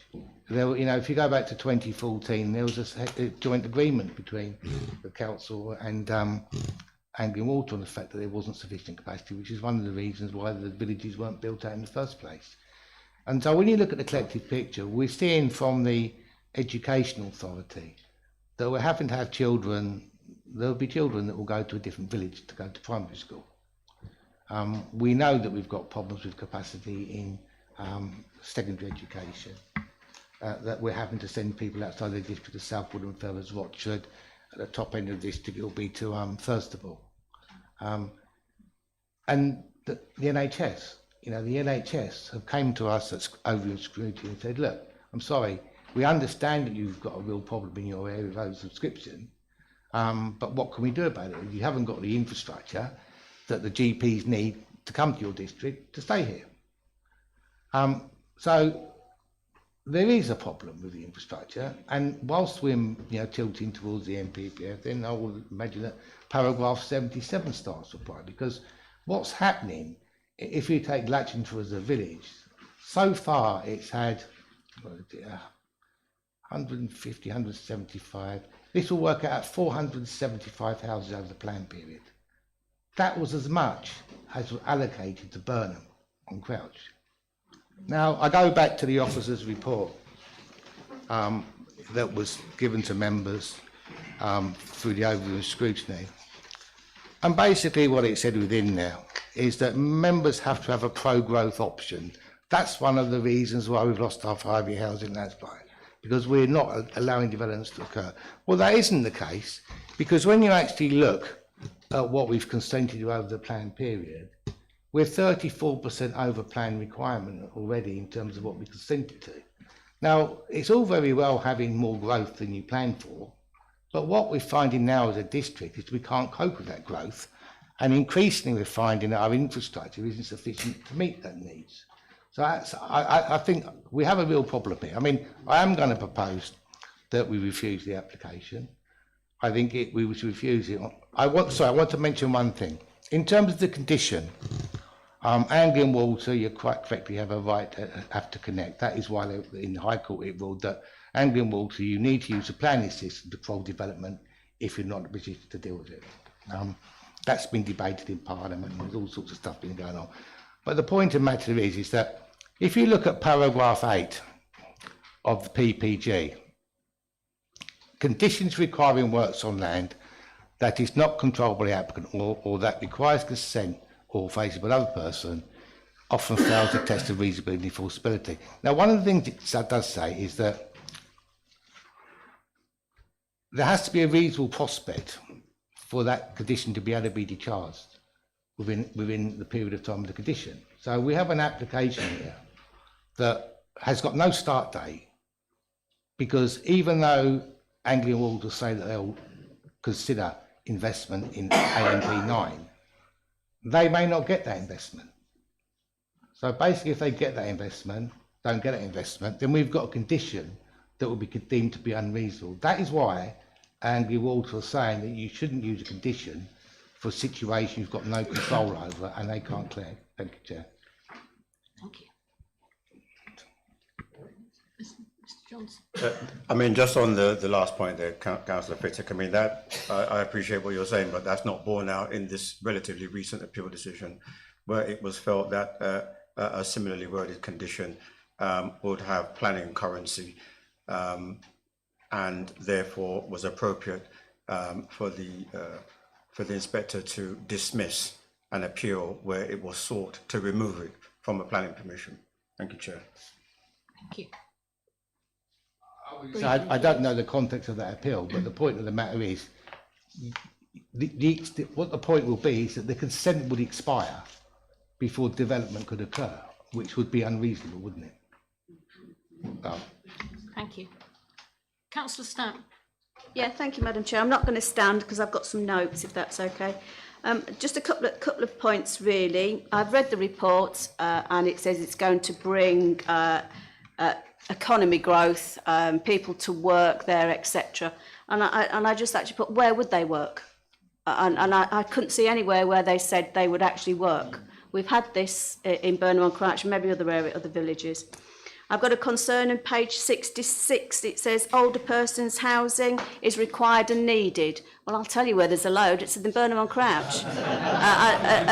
And they actually got lumbered with the whole of the elder people's housing, and Maldon agreed to take the mitigation in financial sums. So why are we building somewhere else when we've got a perfectly good site that hasn't been built out? So I don't particularly agree with that part in the report. I don't think it's accurate, and I actually don't think it's very truthful. Well, I understand that you're supposed to provide and everything, but there's lots of older people's places in Latchingdon if you actually go around, and as some of us do when we deliver our leaflets.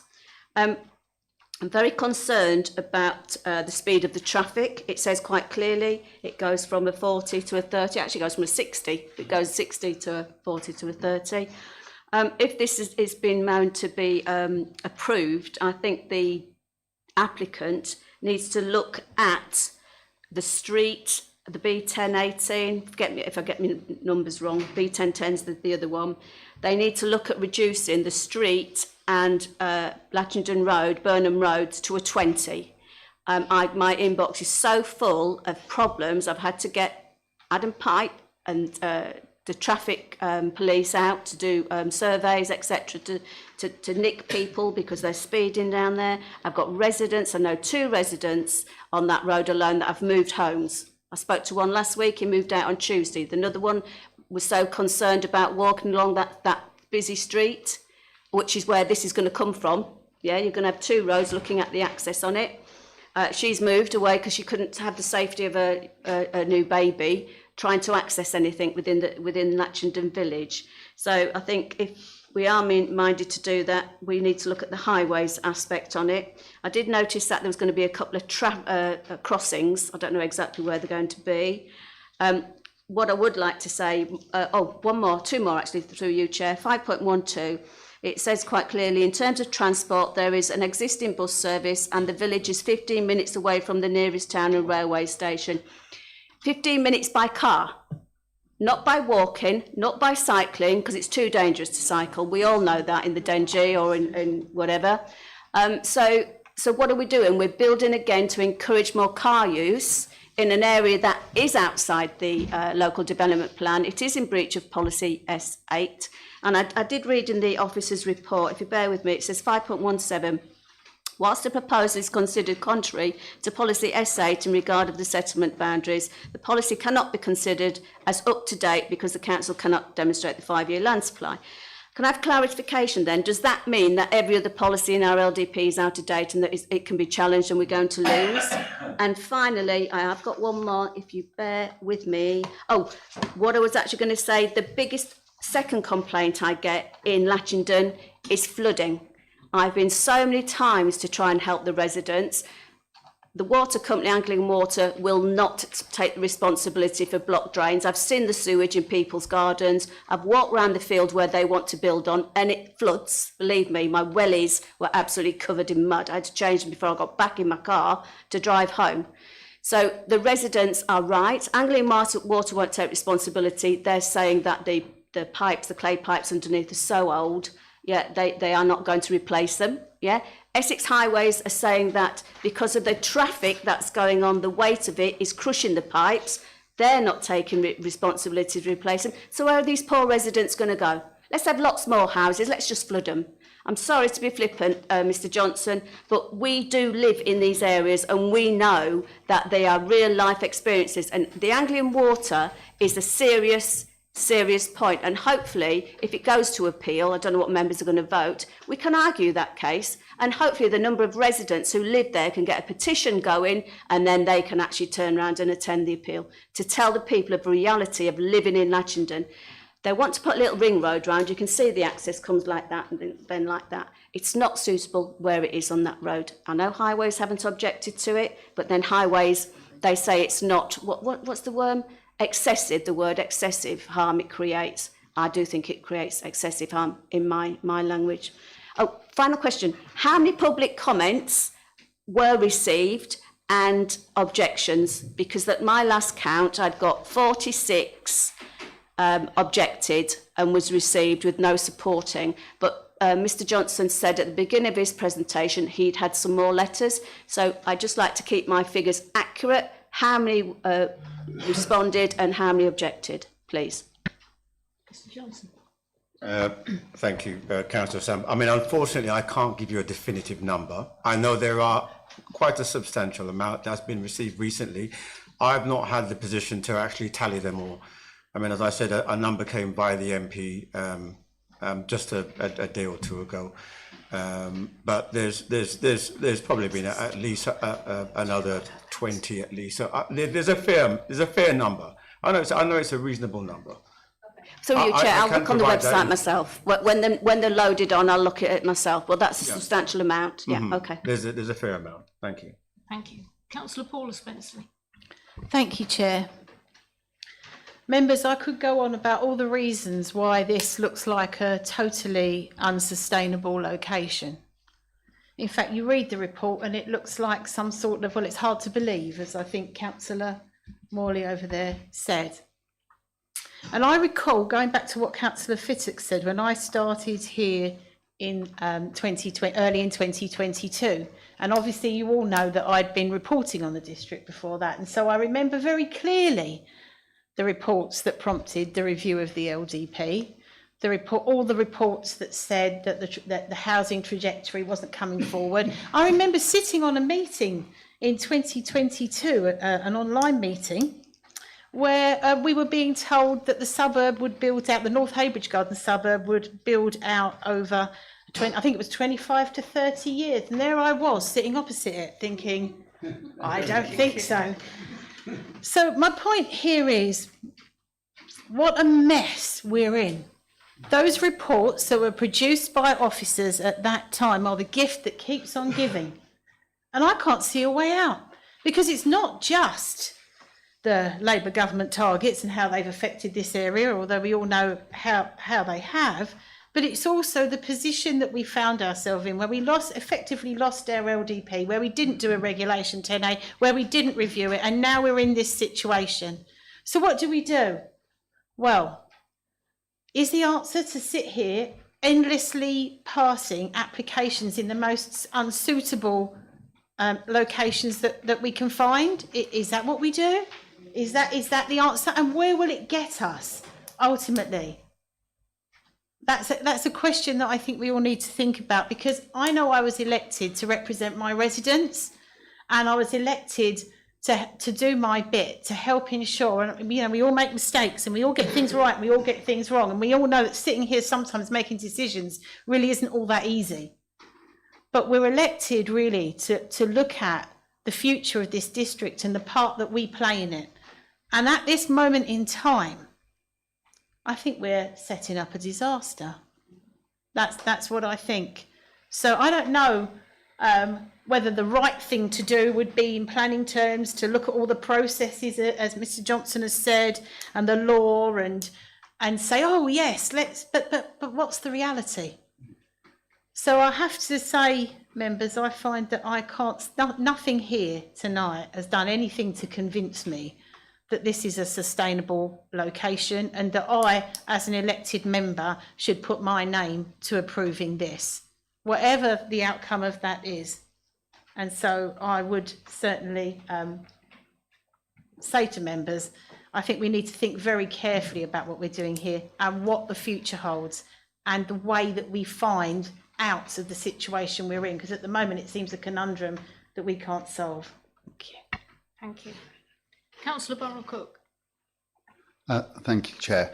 Along with other members, I am staggered with the Anglian Water response in terms of that they recommend that there is no capacity. This kind of challenges the thinking behind two other points, 5.12.1 to do with, 5.12.2, policy D1, must respect and enhance the character and local context, makes a positive contribution in terms of natural environment. If Anglian Water cannot support the foul water, that will be pumped into our rivers. So how can we, through combined sewage overflows, not storm overflows as they like to be called, they're combined sewage overflows, support this development when we're already going against D1, and I continue, N2 of the LDP, which states conservation and enhancement of the natural environment is also a requirement of the MPFF. So we're going against the policies because we're polluting our waters with this development. So that's, I will be voting against. Thank you. Councillor Dodsley.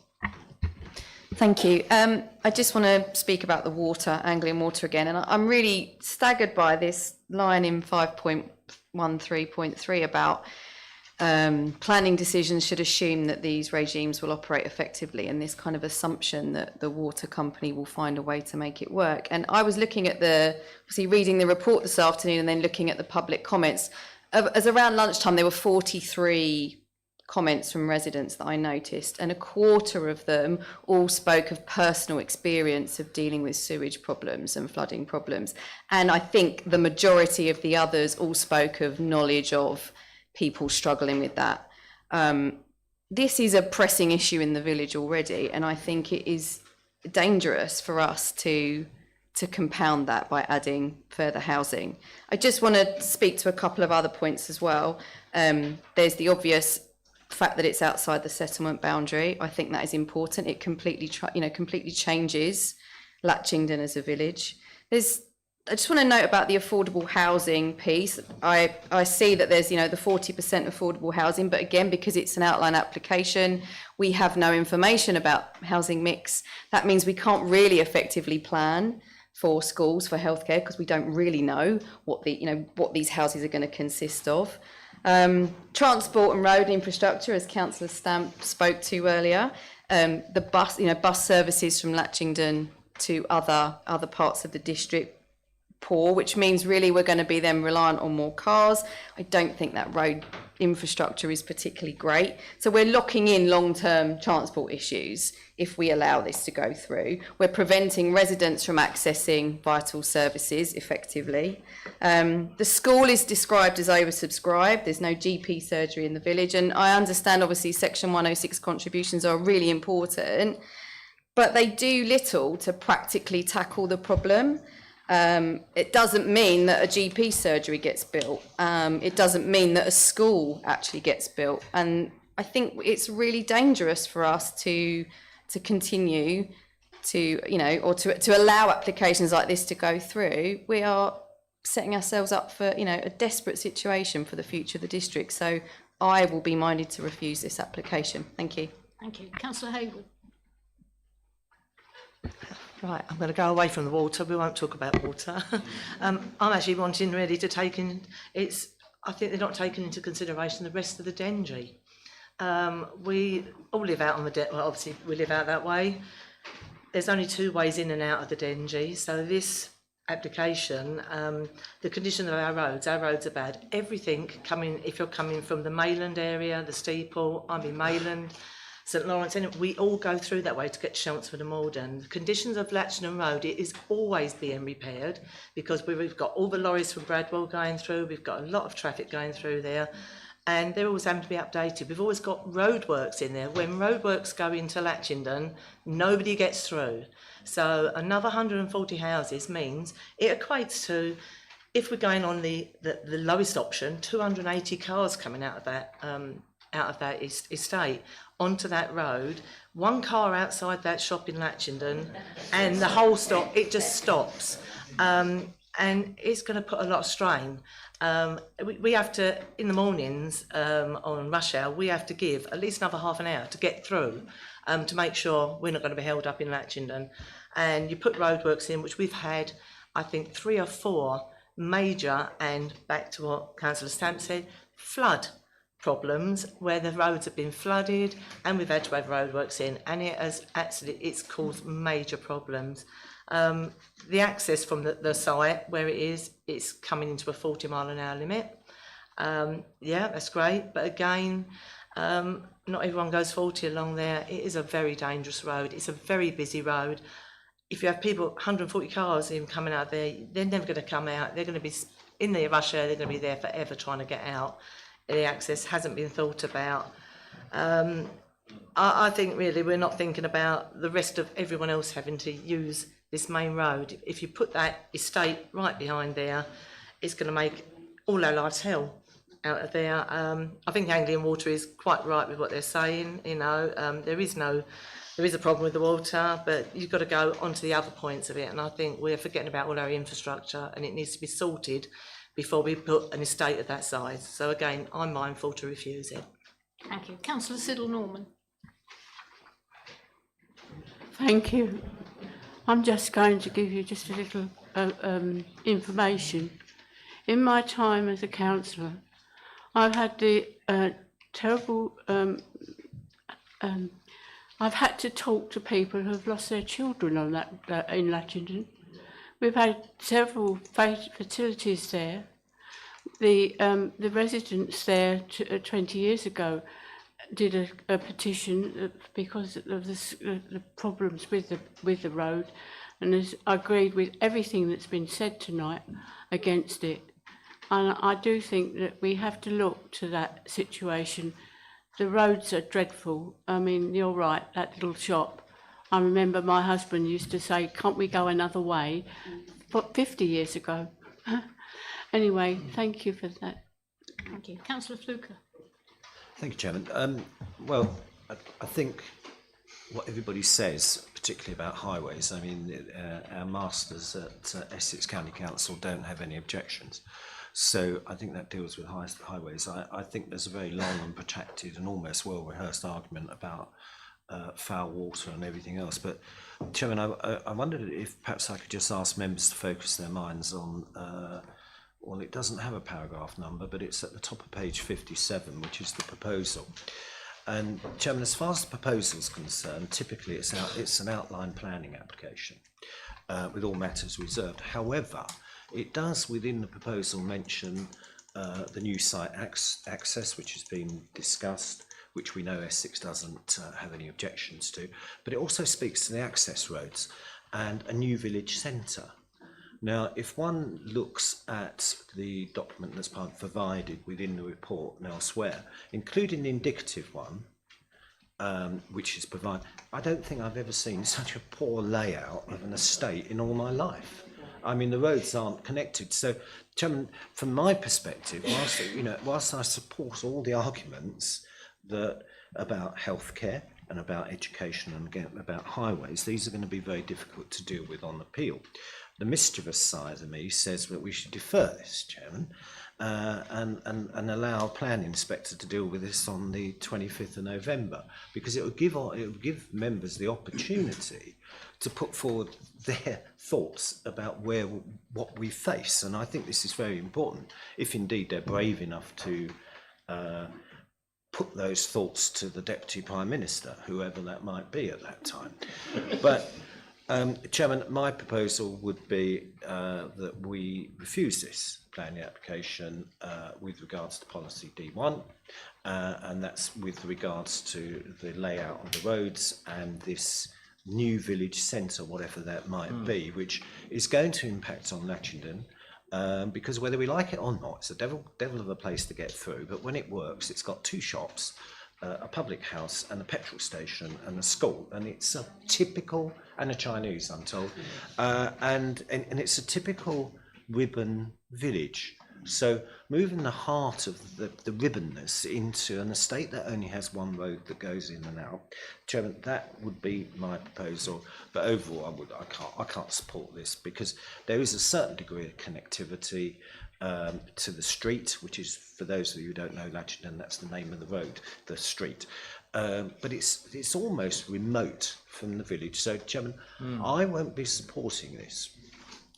Is that proposal seconded? No, I didn't. Is that a proposal? Yeah, Chairman, Chairman, I don't need to remind you, Chairman, but I understand I may be leading an appeal next week in this chamber with regards to a member overturn. But this is certainly not my ward, so I won't go that far. But I'll certainly make that proposal on that policy. I think, Chairman, there are other policies that members have referred to. Perhaps they'd like to put those now, so we can go to the public. Madam Chairman, Councillor Fittock proposed the refusal when he did his speaking. That wasn't seconded. You didn't ask for a seconder. Hang on. Can we let Mr. Johnson reply first? No, I've still got a couple of other speakers. Thank you, Chair. Just to make a comment on following Councillor Fluker's explanation. Refusing or a scheme on the basis of an illustrative plan within the documentation may be very difficult, because it is not part of the formal consideration of the layout. It gives an idea of how it could be laid out. On appeal, it's been stated many a time that the illustrative plan is but one example of how a layout can take place. So I would be mindful, just on that point in particular, and using that plan, if that's the plan that you're referring to, or something very similar, as being part of the reason for refusal. Thank you, Chair. Can I just come back briefly, and if I don't doubt what Mr. Johnson says is correct, but if one looks at the proposal, it says in there quite clearly internal access roads. And now we've been caught out on this before with reserve matters applications. The internal access roads form part of this proposal as the outline planning application. So we either say we don't know what they are and accept them, or we say, well, this is what they look like, and that is unacceptable. And to me, that is incredible. If you look at that, that is incredibly poor design. So just which means that there could be a better design. I'm not. Well, there could be, apart from the fact this is the only one before us, Mr. Johnson, and it's referred to specifically as new site access and internal access road. That's what forms part of this reserved matters planning application. I can only go on what's in front of me. I can't do anything else.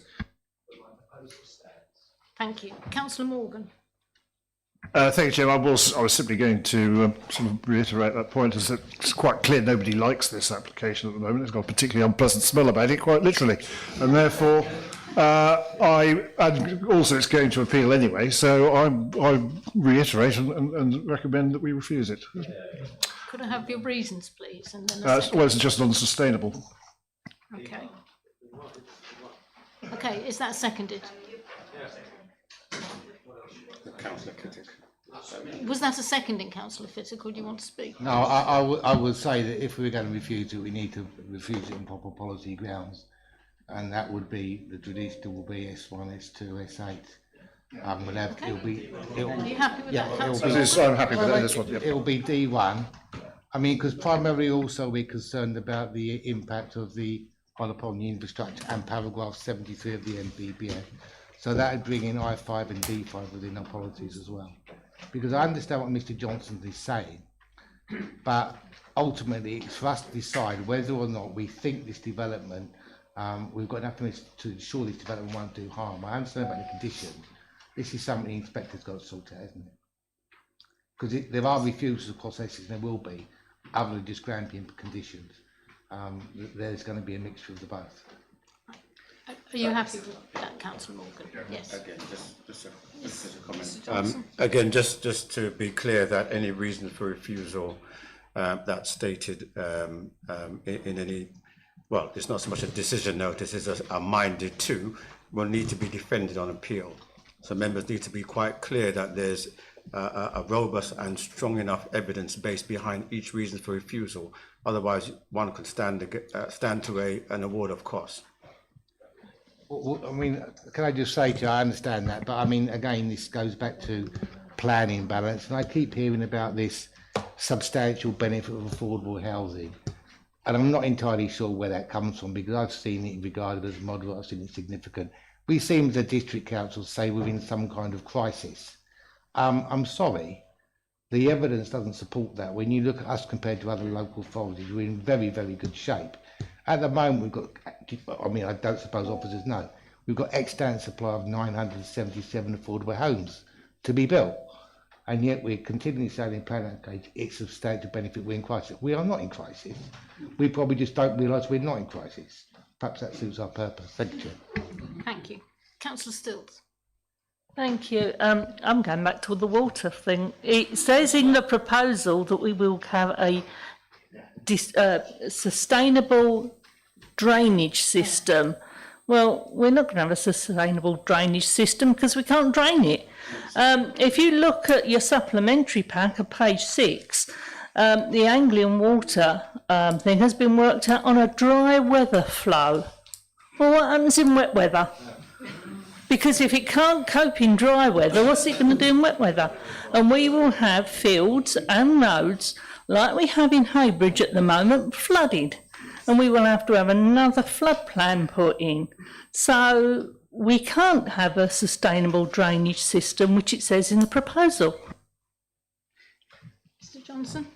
Thank you. I think Anglian Water are quite clear in discerning where their remit is and where they're providing advisory comments, and that needs to be borne in mind. As they've stated quite clearly at the uppermost part, there are reasons for concern, but then there's also a suggested condition, as I mentioned earlier in that appeal. So that's the Anglian Water position. Anything further to that, under the as they say, in addition to the above, we have included some additional flood risk informatives. So that's a completely different matter than to a condition. So we just need to be quite clear about that. Otherwise, we can get them confused. And when it goes to appeal, if the applicant then has to be providing the relevant evidence to defend this, again, it could be an award of costs for something that we didn't need to put ourselves in that position to. Can I come back on that? Does that mean we're going to give every resident sandbags then? Well, they do have them in Latchingdon. Right. Excuse me, Councillor Driver. Yes, thank you, Chair. I mean, a lot of the comments that I would make have already been made, so I don't intend to repeat them. I just want to draw our attention to 5.1.6, where it says that the council can only demonstrate 2.7 years worth of housing land supply. We've had endless discussions in the Planning Policy Working Group about that land supply number, and I'm not proposing to try and unpack that here. But actually, I am concerned that there is a difference of opinion about that, and depending on how it gets worked, it seems to vary considerably. This is going to put us in a position where actually we've got to consider other applications that are going to come along, and how does this potentially impact on the way in which we might defend them. So it's just an observation really, but I really think we need to get to a point where we have a common, clear position on what our 5-year land supply is, because a lot of implications rest on what that is. Thank you. Thank you. Councillor Lagan.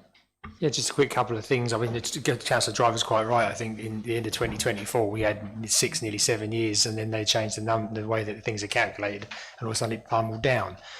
So it's just a numerical situation. So we know that we were planning for sufficient land supply to build sufficient housing to fill in with the infrastructure that we'd actually planned for, but that's all been blown out the window. I think I've listened very carefully to the debate and taken on board what Mr Johnson, I had the pleasure of sitting next to Mr Johnson for many years as chair of this committee, and listening on planning grounds, on material grounds. And I don't think we should be scared. I think what Councillor Fittick has said from a material perspectives of turning it down on real issues, not on emotional issues, on issues that could be defended, are real. I don't think this council should ever be scared to grow a pair and go in there and stand up and say, this is not acceptable, and these are the reasons why, and put it to the test. And if we fail, we haven't failed. So we just need to be able to be really sure that we do that. And this debate has been quite fascinating for me, because I think Latchingdon, personally, it must have the most fertile soil, because the amount of growth enhancing material that's coming at these poor people in a very beautiful village. And I concur with everything everybody says about the street, but that's not a planning condition and a planning issue. But what we're talking about is the conditions that Councillor Fittick has put forward, which has been seconded and probably could go to the vote, are real conditions that we should take forward to appeal. Thank you. Thank you. Councillor Durham. Thank you. I just want some clarity, and I'm going to rewind a bit. So we know that on November the 20th? 25th, there is a planning appeal hearing. It's a hearing. But that planning appeal is on the basis of non-determination. It isn't going to address the reasons for refusal that we have decided on tonight. That would have to be a separate appeal. So, and I think we've established that due to service failure, as Councillor Fluker described it, we have not met our guidelines, and we have failed to determine it within the given time.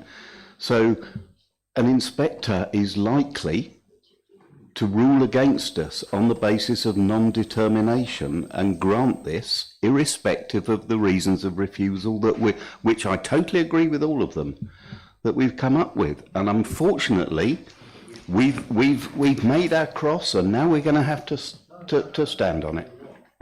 Mr Johnson.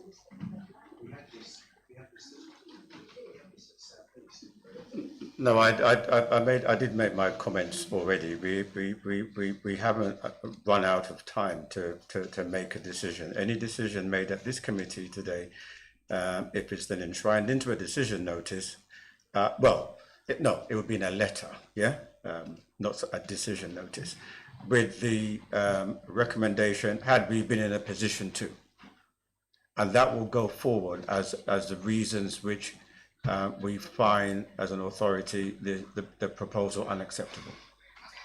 So we have not missed that vote. Very soon, right. Councillor Stamp wants to come back very briefly. Yeah, finally, please. This is going on a if long and when time. it goes, could we actually ask that the officers don't necessarily give in? I've put the word rolled over here, but it's maybe inappropriate, because we often see that when members have put their reasons for refusals when they're discussing it with the planning inspector or the opposite side or admin barristers or whoever they are, they roll over and they don't then take it forward. So there's sometimes these, we've had it loads of times, it's been dropped. So if you put policy on sustainability, I don't know what it is, or put policy S8 or S1, you can guarantee when it goes to the appeal, some of those reasons for refusal have been mitigated against or changed. So do we have any assurances, or are we still... It does happen, Adrian.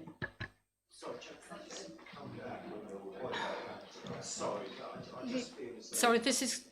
We seem to have a room full of people who agree with each other, and it's taking a very long time to reach a conclusion. Chairman, I just wanted to say to Council what Councillor Stamp says. Glebe Meadow appeals next week, member overturn. Mr Johnson set up a meeting. We had our reasons for refusal, the members' reasons for refusal laid out. We met with our planning advocate, who is AKC, and we went through the reasons, and Mr Johnson, gave way to the members and the KC so that we could put our views. And I think of the 6 reasons, I think the KC agreed that we could defend 4. So there was a lot of input. I don't think anything else is going to change if it's done like that. And that was a very fair way to do it. And since then, we've had other meetings. So, sorry, Chairman, I'm as keen to go as you. It isn't just that. It isn't just that. Councillor Lay, and then I really think we need to go to a vote, having appointed some members. Just a quick point, a robust debate and good points made. Page 57, the parish is indicated as Maldon West. So I think that needs to be amended. Thank you. It does, thank you. Thank you. And we do need to appoint some representatives. So the proposer, Councillor Morgan, and seconder, Councillor Fittock, or does anyone have any other thoughts?